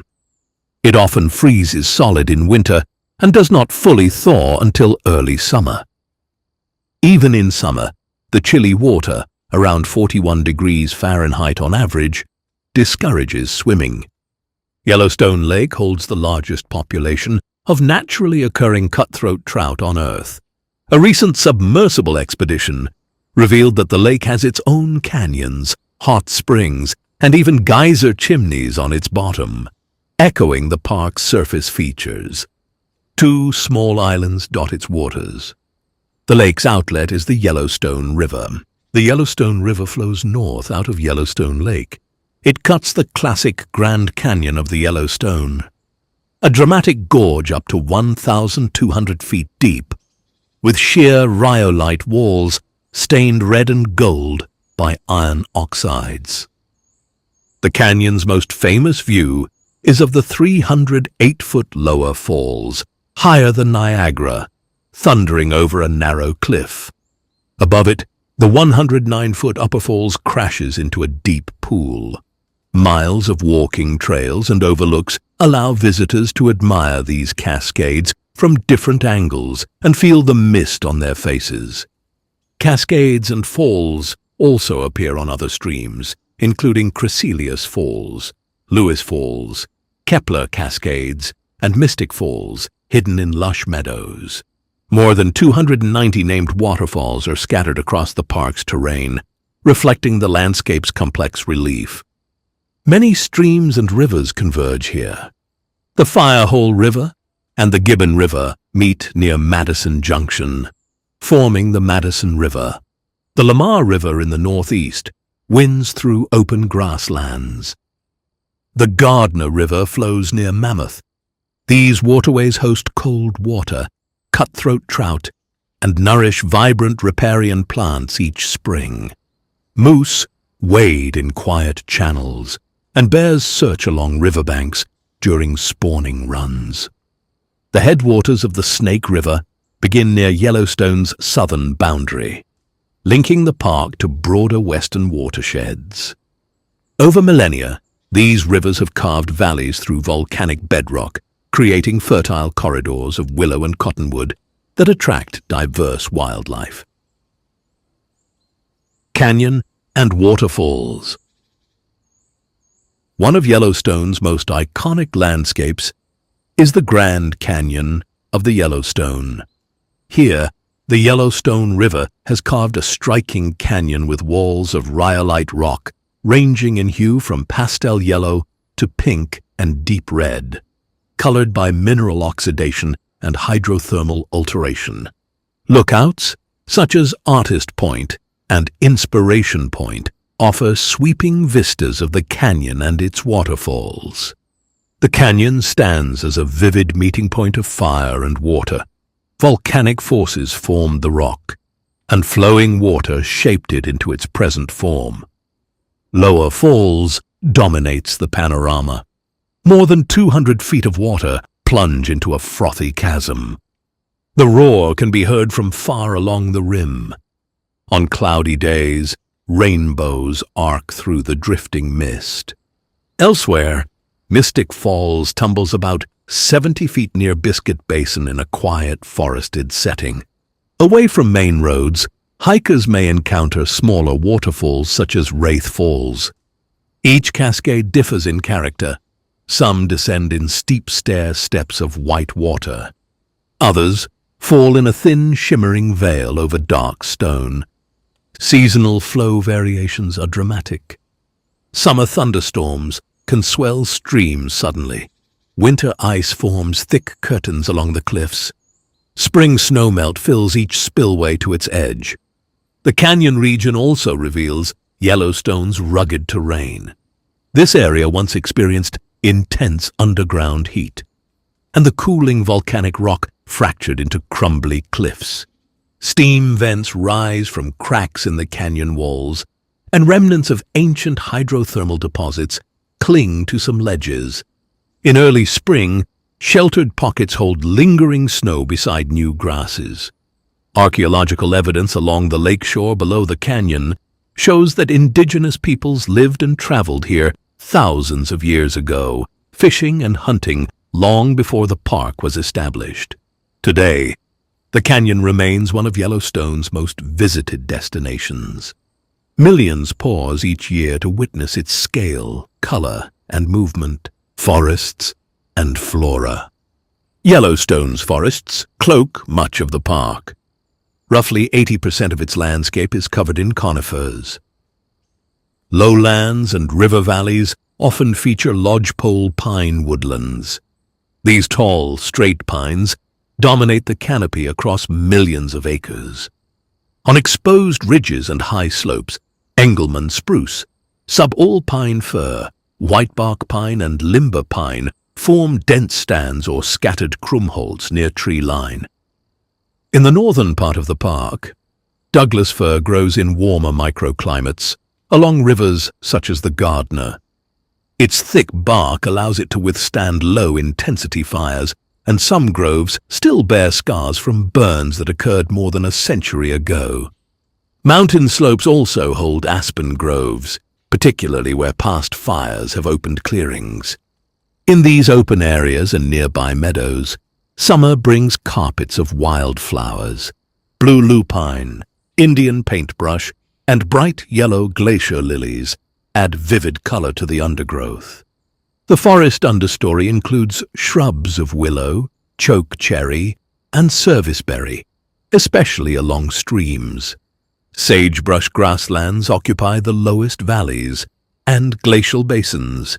In spring, these broad expanses turn green with fresh grasses, providing important forage for elk and bison.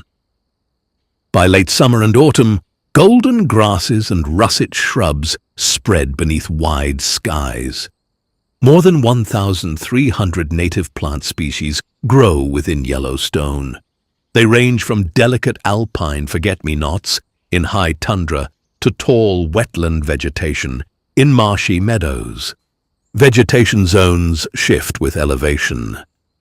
Near Mammoth Hot Springs, willow and poplar thickets line the banks of the Gardner River. Farther south, and higher in elevation, lodgepole forests transition toward alpine meadows near summits. These plant communities form the foundation of Yellowstone's food web. They nourish herbivores and provide shelter for small mammals and birds. Fire is a natural part of this ecosystem. Every few decades, lightning ignites forest fires that clear old growth and help lodgepole pine germinate. Their cones open in heat. Many meadows in Yellowstone owe their existence to such burns.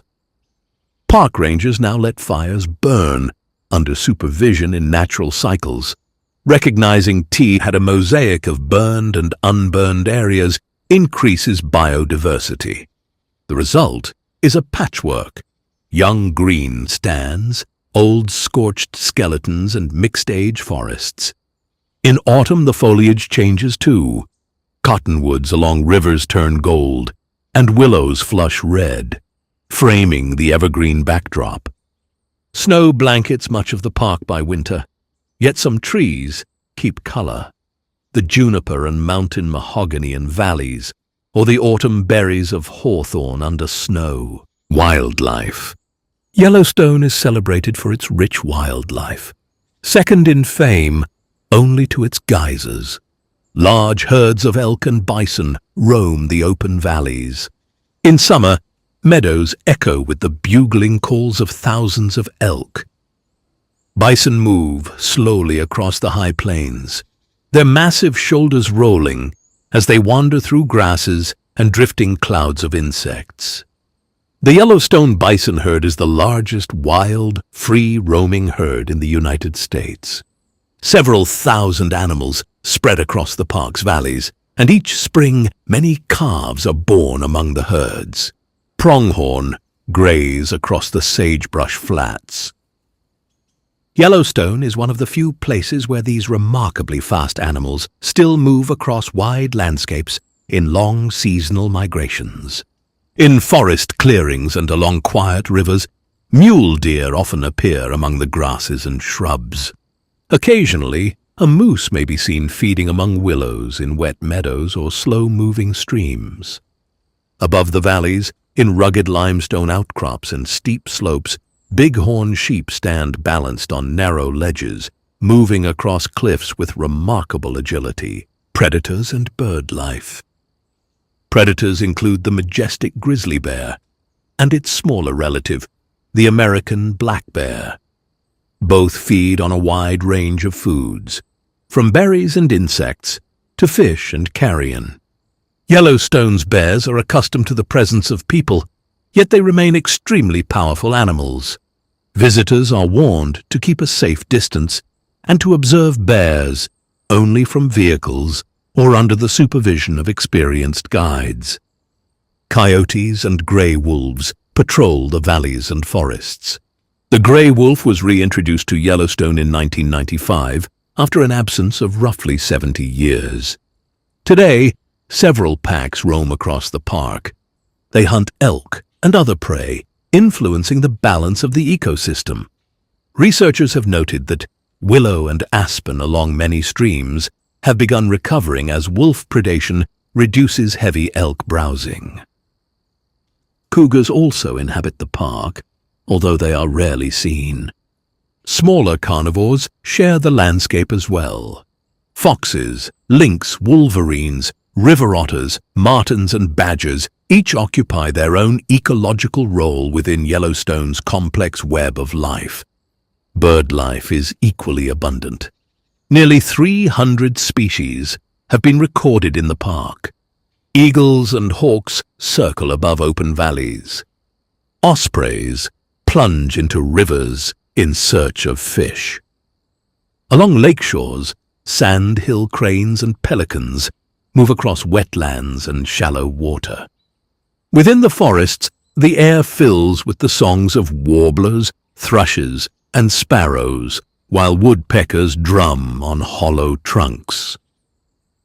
Yellowstone's waterways are rich with fish. 5 native species inhabit its rivers and lakes, including the Yellowstone cutthroat trout and several types of native minnows. Cutthroat trout migrate into small streams during spring snowmelt to spawn. During this period, bald eagles and ospreys gather in large numbers to feed on them, especially near Fishing Bridge. In recent decades, however, the introduction of lake trout has placed pressure on the cutthroat population in Yellowstone Lake. Conservation teams work actively to reduce lake trout numbers and protect native fish during spawning seasons. Across Yellowstone, every habitat supports life.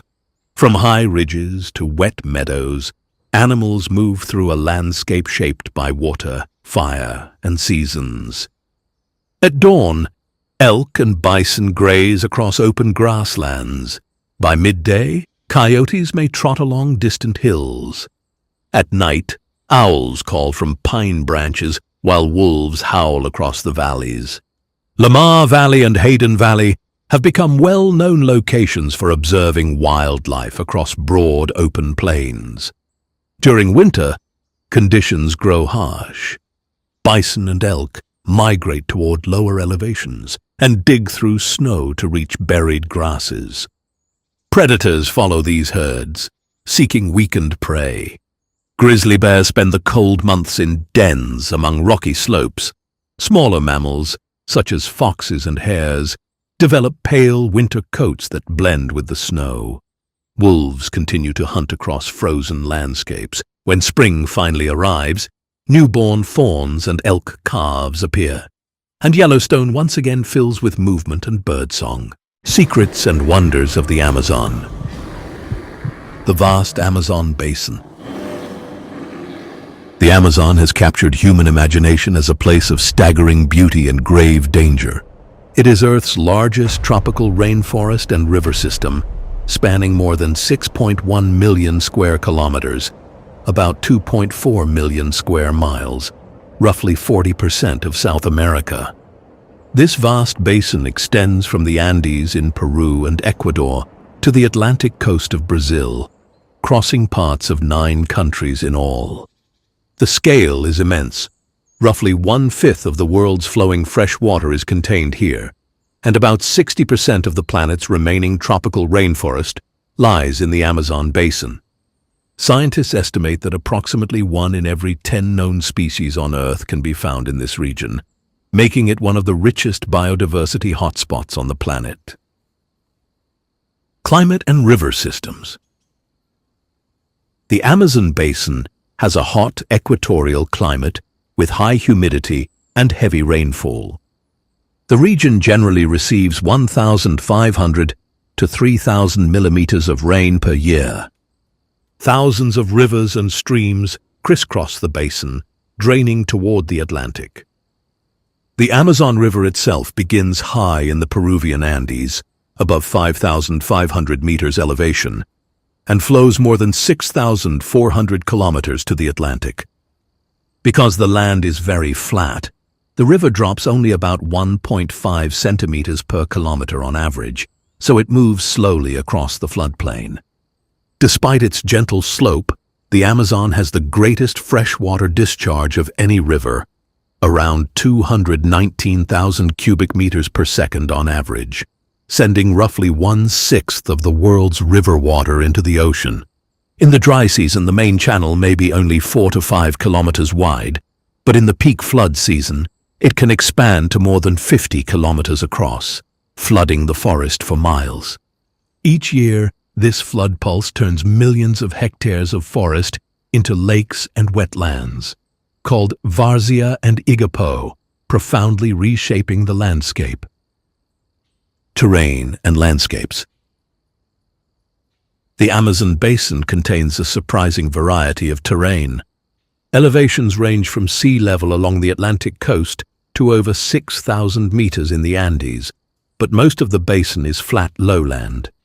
About 30% of the basin is seasonally or permanently flooded, including mangrove swamps and so-called whitewater, Várzea, and blackwater, Igapó, flooded forests, while the rest is upland, terra firme rainforest that rarely floods.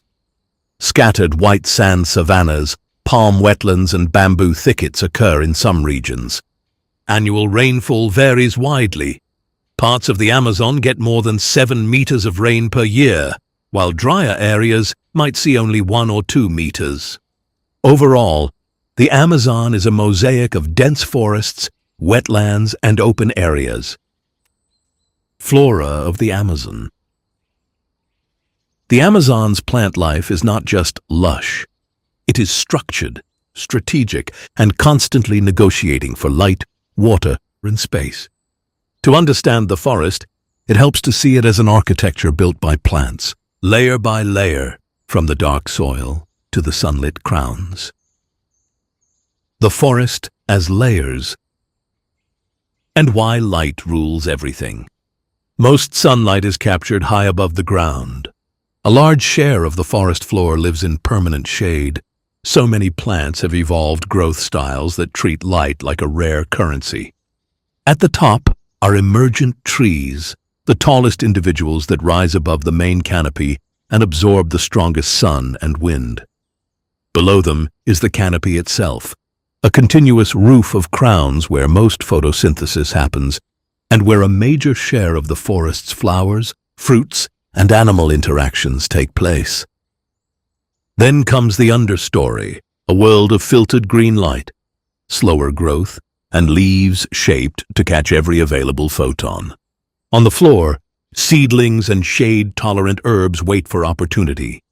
When a large tree falls, it creates a sudden gap, and that gap becomes a temporary arena where fast-growing pioneer plants race upward. This cycle of gaps and regrowth is one reason the Amazon holds so many different plant strategies at once. The hidden foundation. Soils that look poor, yet support a giant forest. A common surprise is that much of the Amazon's soil is not especially rich in nutrients. In many areas, nutrients are stored more in the living biomass and leaf litter than in the ground itself. That means plants depend heavily on rapid recycling. Leaves fall, microbes and fungi break them down. Roots capture nutrients quickly before heavy rains wash them deeper or away. This is why the forest can be incredibly productive, even where the soil is not naturally fertile. Roots often spread wide and shallow, forming dense networks near the surface where nutrients appear first. In some places, you also find black earth patches, dark, fertile soils, enriched over long periods by past human activity, that can support especially robust plant growth compared with surrounding ground. Trees that build the forest. And the engineering of buttress roots. Many Amazon trees grow to enormous sizes, but height is only part of their design. Some develop massive buttress roots, great plank-like supports that flare out from the trunk.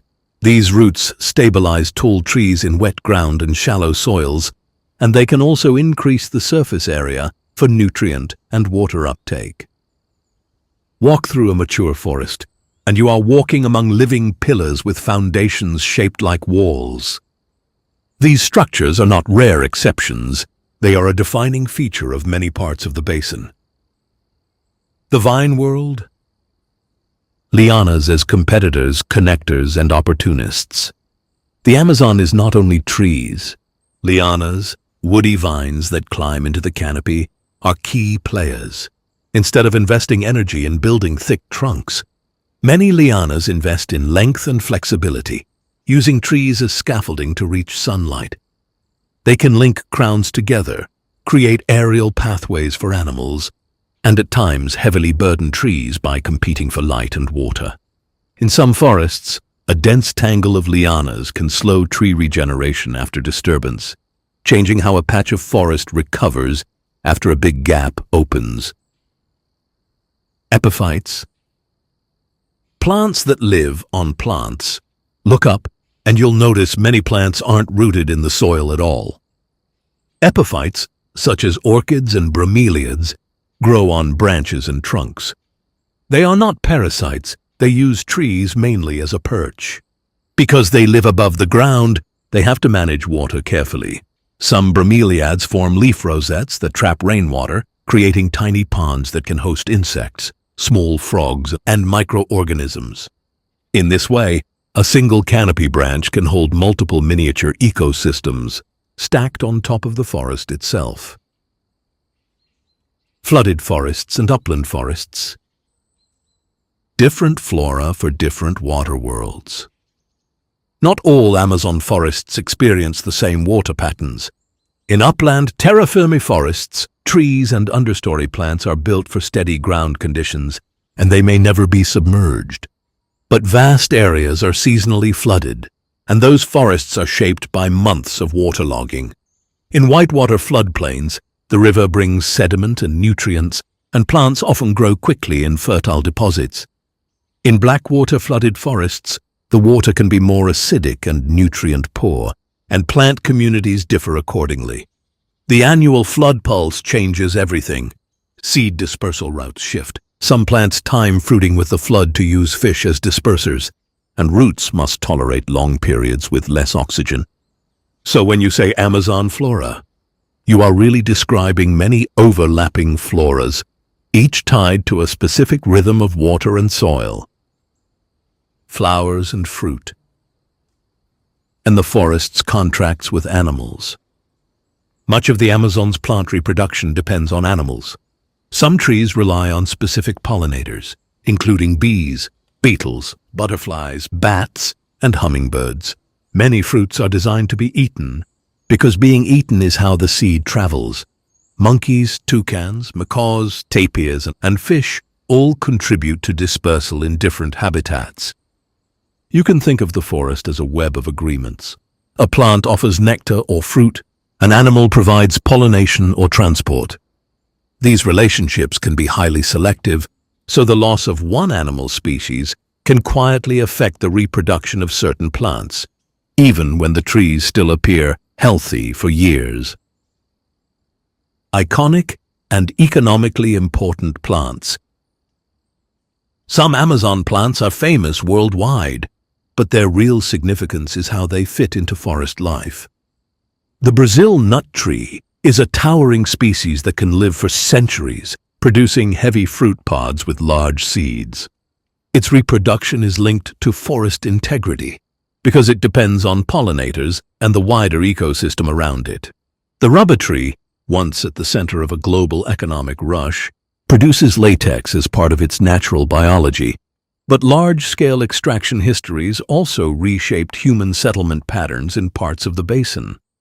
Cacao, the source of chocolate, often grows in shaded conditions and produces pods directly from its trunk, a growth style that can make fruit accessible to certain pollinators and dispersers. And palms, in many areas, are foundational.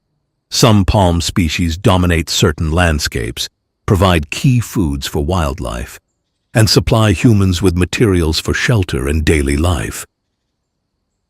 Defense without drama, chemistry, texture, and timing. Plants in the Amazon are under constant pressure from insects, fungi, and hungry mammals. So many species invest in defense. Tough leaves, thorns, and a wide range of chemical compounds that deter feeding or infection. Some plants time their leaf production or flowering to reduce losses, or produce large fruit crops irregularly, so predators cannot rely on a steady supply. These defenses are not a sign of hostility, they are a form of survival in a place where consumption is constant. The understory, where patience is a strategy. The forest's lower layers hold plants that specialize in low light. Many understory shrubs and small trees grow slowly, waiting for a canopy opening.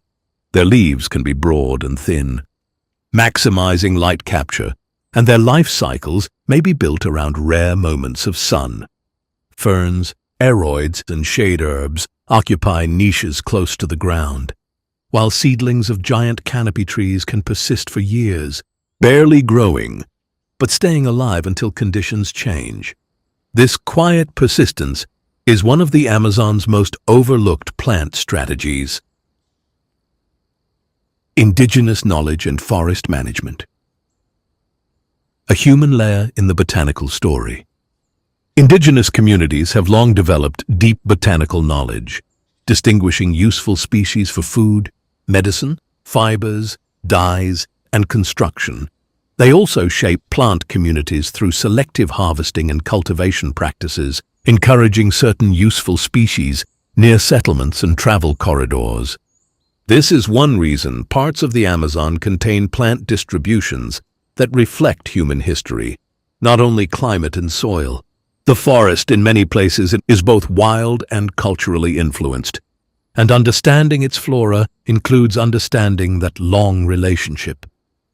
So when we speak of Amazon flora, we are not talking about a lot of plants. We are describing an organized living system, built from layers of light, shifting water, rapid nutrient recycling, and countless relationships with animals and people. And as we move from plants to wildlife, we will see that many of the Amazon's most dangerous and most beautiful stories begin here, in the green architecture that makes everything else possible. Wildlife of the Amazon. Beauty, power, and risk in a living system. The wildlife of the Amazon cannot be understood as a collection of isolated species. It is a layered, interconnected system where every river bend, canopy branch, and patch of forest floor hosts its own community. Here, abundance does not mean safety, and beauty often exists beside real danger. Scientists estimate that roughly 10% of the world's known species live within the Amazon basin. This includes thousands of mammals, birds, reptiles and amphibians, fish, and an even greater number of insects and invertebrates. What defines the Amazon's wildlife is not just diversity, but specialization by space. Different heights of the forest, different water types, and different soil conditions create separate worlds that overlap, but do not function identically. Life in the canopy, aerial pathways and hidden predators. High above the ground, the canopy forms a continuous green platform stretching for kilometers. Many mammals rarely descend to the forest floor. Spider monkeys, howler monkeys, capuchins, tamarins, and marmosets move through branches using prehensile tails, strong limbs, and remarkable spatial awareness. Their diets vary, with some focusing on fruit, others on leaves or insects, and some combining all three. Sloths inhabit the same vertical world, moving slowly among branches, feeding primarily on leaves, and relying on stillness as their main form of protection. Their reduced movement conserves energy, but it also makes them vulnerable to aerial predators. Among those predators is the harpy eagle, one of the most powerful birds of prey on Earth. With a wingspan exceeding 2 meters and talons comparable in size to a bear's claws, it is capable of lifting monkeys and sloths from the canopy. Its presence demonstrates that even the highest branches are not beyond reach of danger. Colorful macaws and toucans dominate the visual landscape of the canopy. Their powerful beaks allow them to crack hard seeds and fruits. While visually striking, They also play a functional role as seed dispersers, carrying the forest's future across wide distances. On the ground, light is limited, visibility is low, and survival depends heavily on stealth. The jaguar is the undisputed apex predator of this level. Unlike many large cats that rely primarily on speed, the jaguar combines strength with ambush tactics. Its bite force is among the strongest of any big cat. Capable of piercing turtle shells and caiman skulls, it does not chase for long distances. It waits, calculates, and strikes with precision. Tapirs move through this same terrain, large herbivores that feed on fruits and vegetation. They are powerful animals, capable of defending themselves if cornered. Yet they remain frequent prey for jaguars in areas where both species overlap.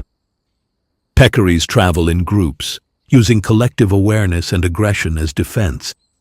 When threatened, they can stand their ground, forming tight defensive clusters and snapping their teeth loudly as warning. The forest floor is also home to leafcutter ants, armies of insects that harvest vegetation and carry it underground. Though small individually, their colonies can number in the millions, reshaping vegetation patterns over time. Rivers, a separate arena of power. The Amazon River system contains more freshwater fish species than any other river basin on Earth. Predation in these waters is constant. Piranhas are often sensationalized, yet they are typically opportunistic feeders rather than constant attackers. However, in certain conditions, such as drought or limited food supply, they can become more aggressive. The black caiman is one of the dominant aquatic predators. Reaching lengths of 5 to 6 meters, it patrols rivers and flooded forests, preying on fish, birds, and mammals that venture too close to the water's edge. The green anaconda inhabits slow-moving rivers, marshes, and flooded grasslands. It is the heaviest snake species in the world. Rather than using venom, it relies on muscular constriction. It ambushes prey from the water, coiling rapidly and cutting off circulation before swallowing animals whole. Electric eels add another dimension of risk. They are capable of generating high-voltage discharges that can stun prey or deter threats. For humans and animals alike, contact can result in temporary paralysis in water, which in itself can be life-threatening. The Amazon River dolphin, often pink in adulthood, navigates flooded forests during high water seasons. It uses echolocation to detect prey in murky conditions. Although not dangerous to humans in most documented interactions, it competes in a complex food web where it must avoid larger predators and shifting water conditions. Amphibians. Small bodies, potent chemistry. The Amazon is home to thousands of amphibian species. Many frogs display bright coloration that signals toxicity. Poison dart frogs produce alkaloid compounds in their skin that can be lethal to predators. Indigenous communities have historically used some of these toxins on hunting darts. The frogs themselves are small, often only a few centimeters long, yet their chemical defenses place them among the most biologically potent animals in the forest. Other amphibians rely on camouflage rather than toxins. Some blend seamlessly into leaf litter, making detection nearly impossible without careful observation. Insects. The dominant majority. In terms of numbers, insects dominate Amazonian wildlife. Beetles, butterflies, mosquitoes, ants, wasps, and countless other groups occupy nearly every niche. The bullet ant is known for one of the most painful insect stings recorded. While not typically fatal, the sting produces intense, long-lasting pain. For small animals, such defensive capabilities can deter predators effectively. Mosquitoes are less dramatic but more persistent. They serve as vectors for diseases such as malaria and dengue fever in certain regions.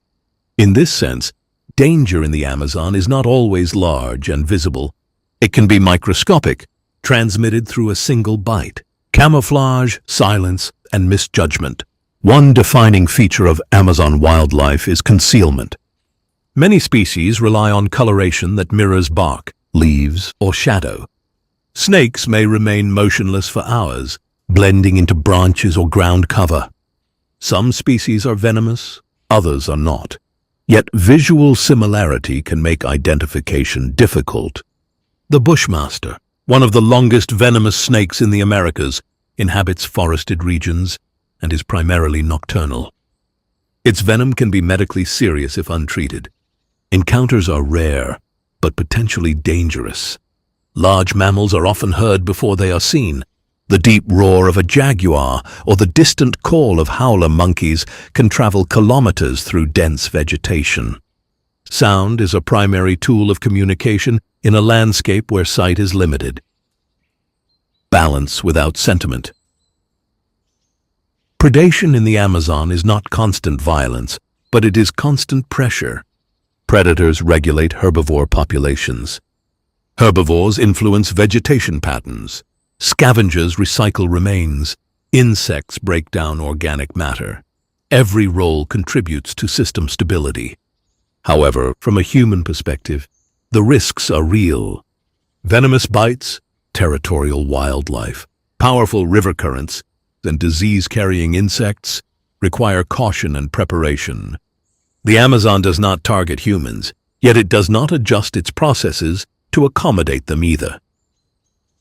Beauty and danger coexisting without contradiction. The same river that reflects a vivid sunset may conceal a caiman beneath its surface. The same tree that shelters vibrant macaws may host venomous ants along its trunk. The same quiet trail may cross the hunting range of a jaguar. In the Amazon, beauty does not eliminate danger. It exists alongside it. Understanding this duality is essential to understanding the region itself. The wildlife of the Amazon is not chaotic. It is structured, hierarchical, and responsive to water cycles, light patterns, and food availability. But within that structure lies unpredictability.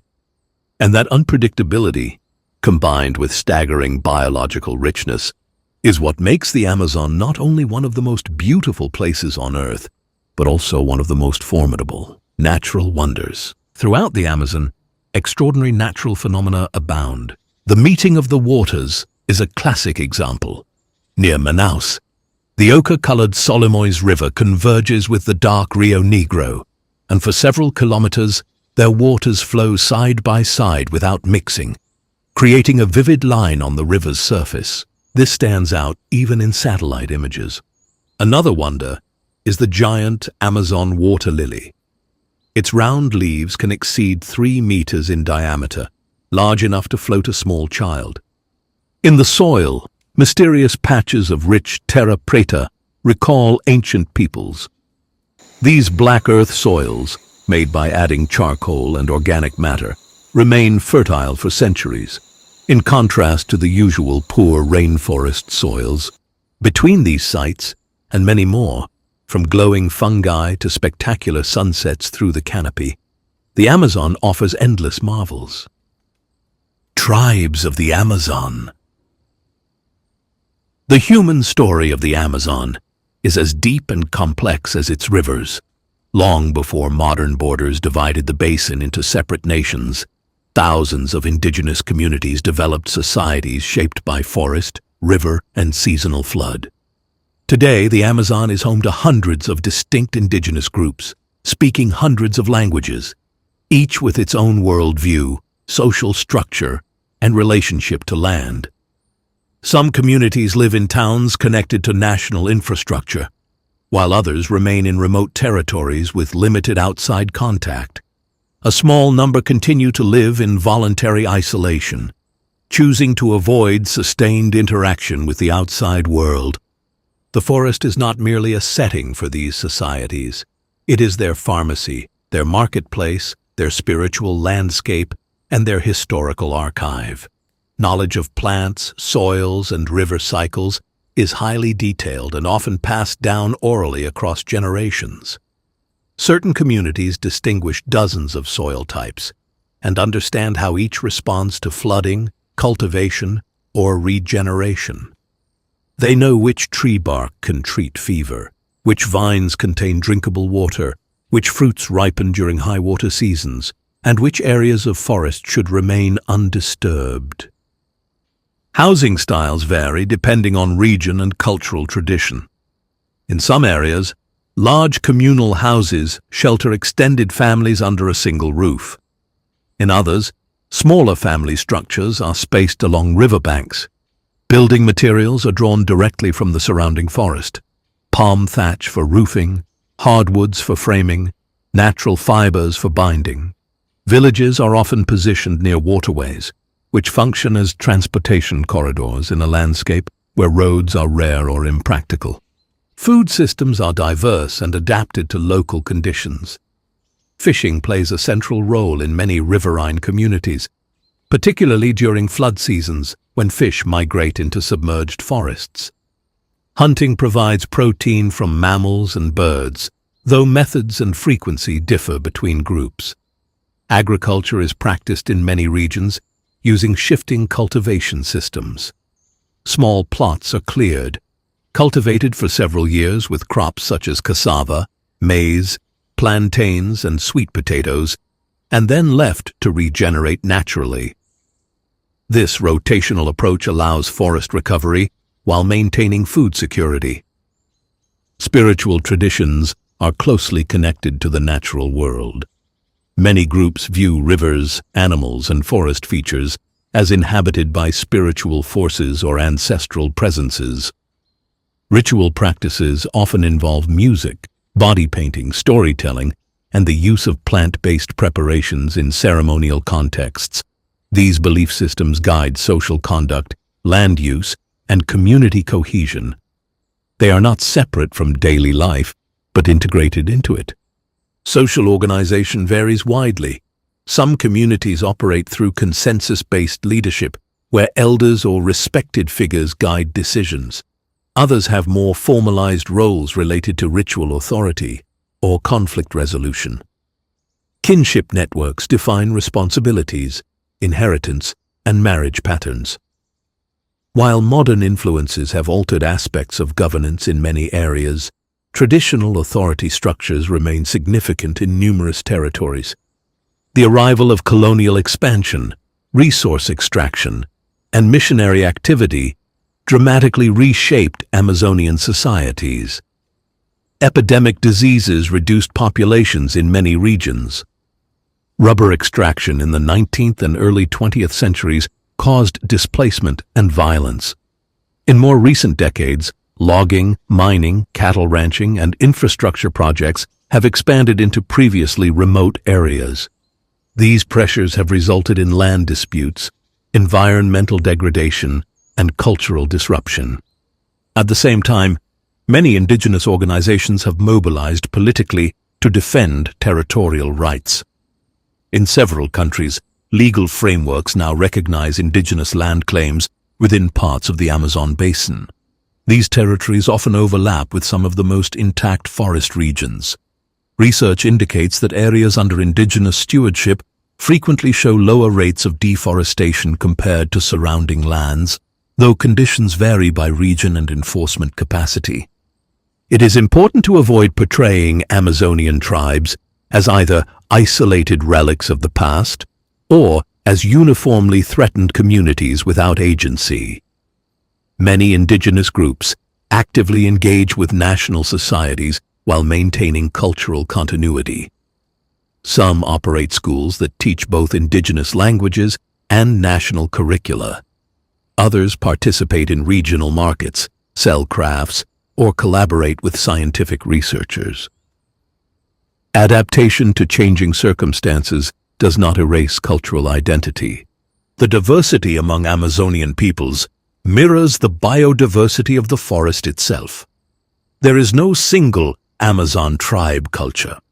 Linguistic families such as Tupi, Arawak, Carib, Pano, and others represent broad groupings, each containing numerous distinct communities.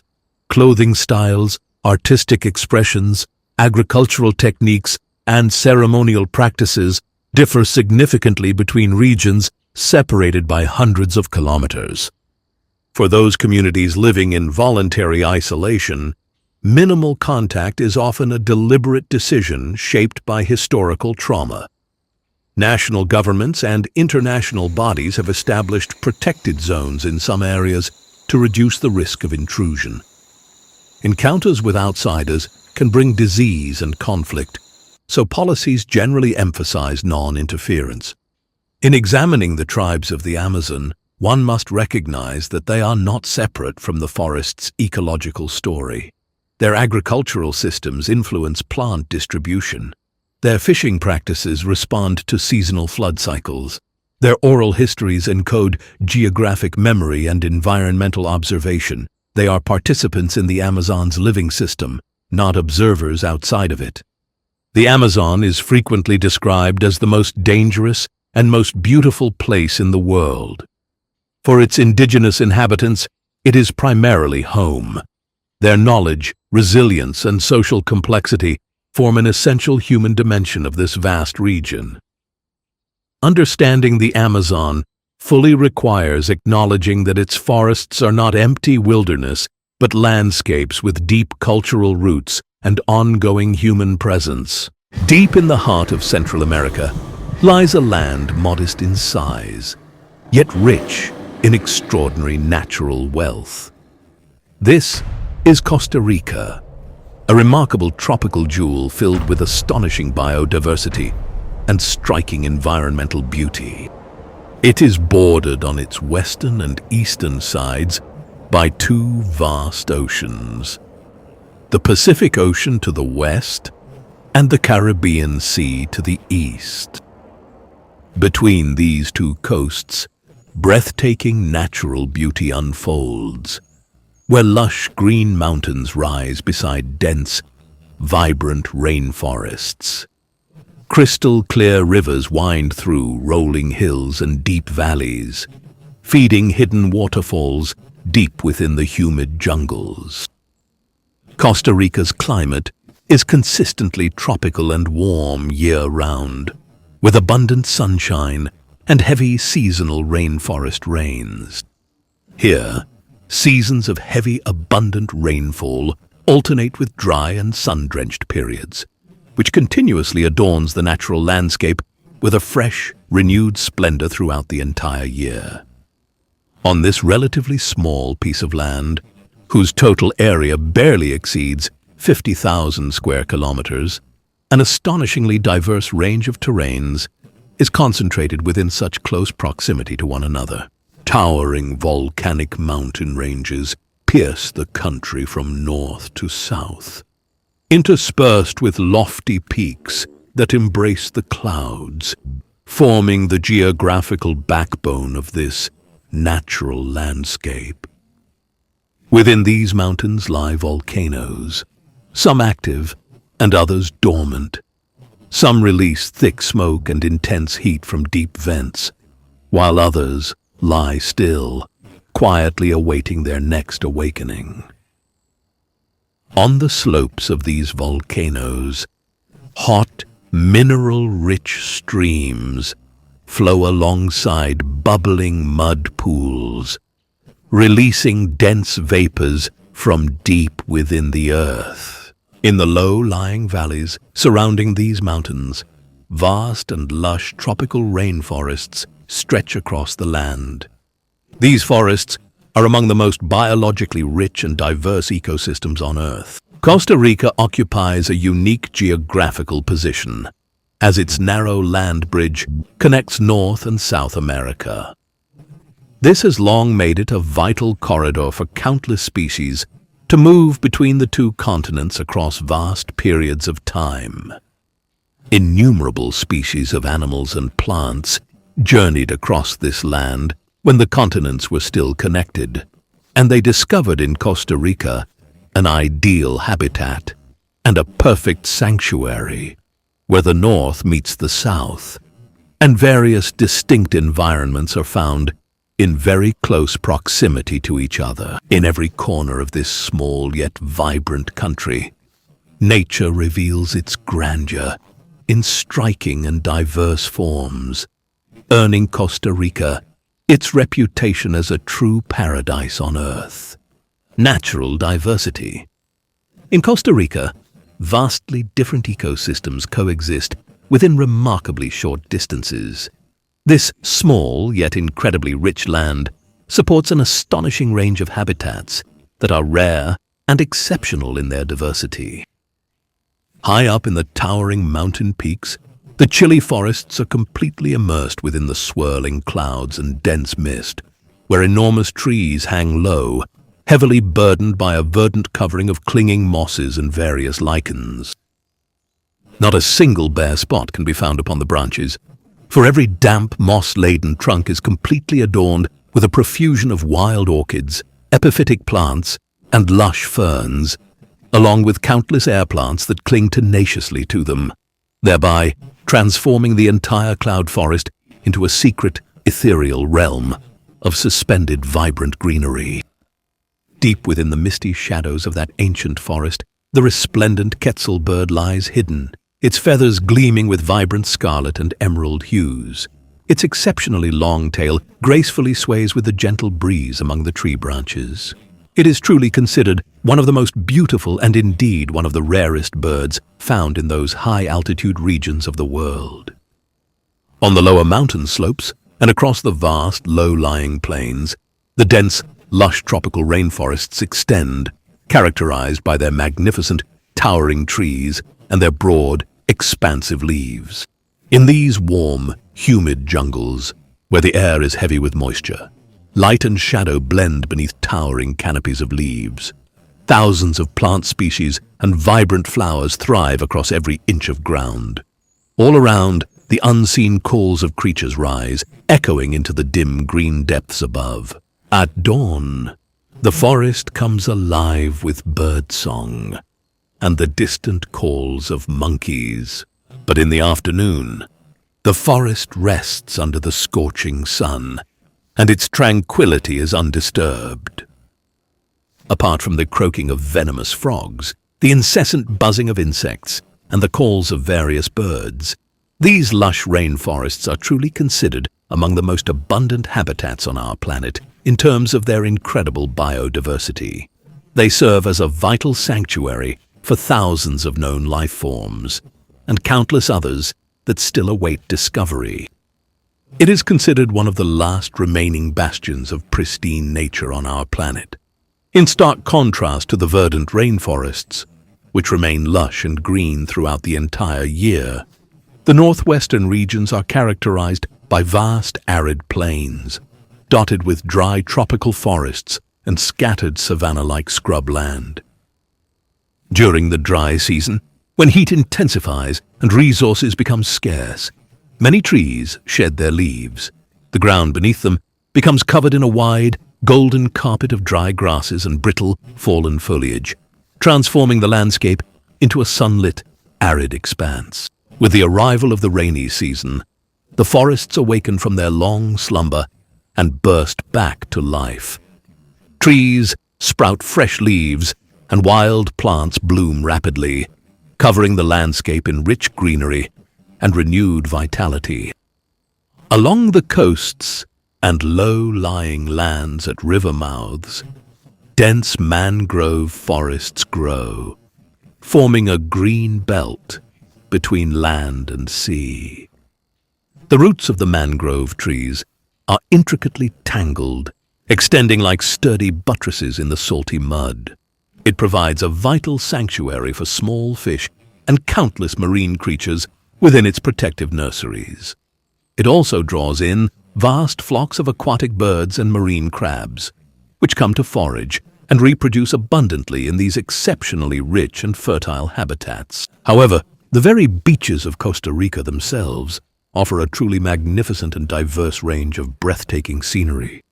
On the Pacific-facing coast, furious ocean waves crash against the rocky shores and cliffs, while the Caribbean coast enjoys calm, emerald waters, embracing white sands beneath the shade of towering palm trees. Deep down in the waters, just off those very shores, The vast ocean is alive with an incredible abundance of life. Beneath the surface, colorful coral reefs thrive in warm, clear waters, where tropical fish move among their intricate formations. This vibrant world is shared with sea turtles, dolphins, and a remarkable variety of other marine creatures. Sloth. A mass of greenish-gray fur hangs without any apparent movement from the high branches of a tall tree. Were it not for a gentle breeze that ripples through its tangled hair, subtly revealing its presence. It is the sloth, a truly remarkable animal, possessing the most peculiar and unique behaviors among all the creatures inhabiting these lush rainforests. The sloth spends the vast majority of its life suspended upside down from the sturdy branches of trees. Its remarkably long and distinctly curved fingers, which are shaped much like strong hooks, are intricately intertwined and firmly clasped around the woody boughs. Its coarse, shaggy fur covers its back like a heavy protective coat. Within it, tiny algae grow, giving it a subtle greenish tint. This natural camouflage allows it to blend seamlessly with leaves, shifting light, and the surrounding greenery. With gentle, sleepy eyes, the sloth slowly surveys its surroundings at an unhurried pace. Nothing seems to push it to rush. Every movement it makes is calm, deliberate, and slow. It spends long minutes just to turn his head 90 degrees to examine its surroundings. It sleeps about 15 hours a day, clinging to the branch with its strong claws, even while deeply asleep. As the first golden rays of morning touch its shaggy fur, the sloth slowly lifts its head from the dense green branches, quietly observing the arrival of a new day. It moves its limbs with extreme slowness, as if performing perpetual stretching exercises. He then embarks on a brief journey through the branches to partake of his preferred meal, consisting of fresh, tender leaves. His entire diet is tree leaves. It selects its tender shoots with its smiling mouth, chewing them with a quiet calm, while its senses remain vigilant, observing everything around him. As it slowly blinks its eyelids, a subtle movement near the tree trunk catches his attention. It's a nocturnal owl, returning to its hidden roost. The sloth, therefore, simply continues to chew on its leaf, completely unconcerned by its surroundings, as the owl poses absolutely no real danger or threat to its well-being. Only once a week does the sloth descend to the forest floor, solely to relieve itself.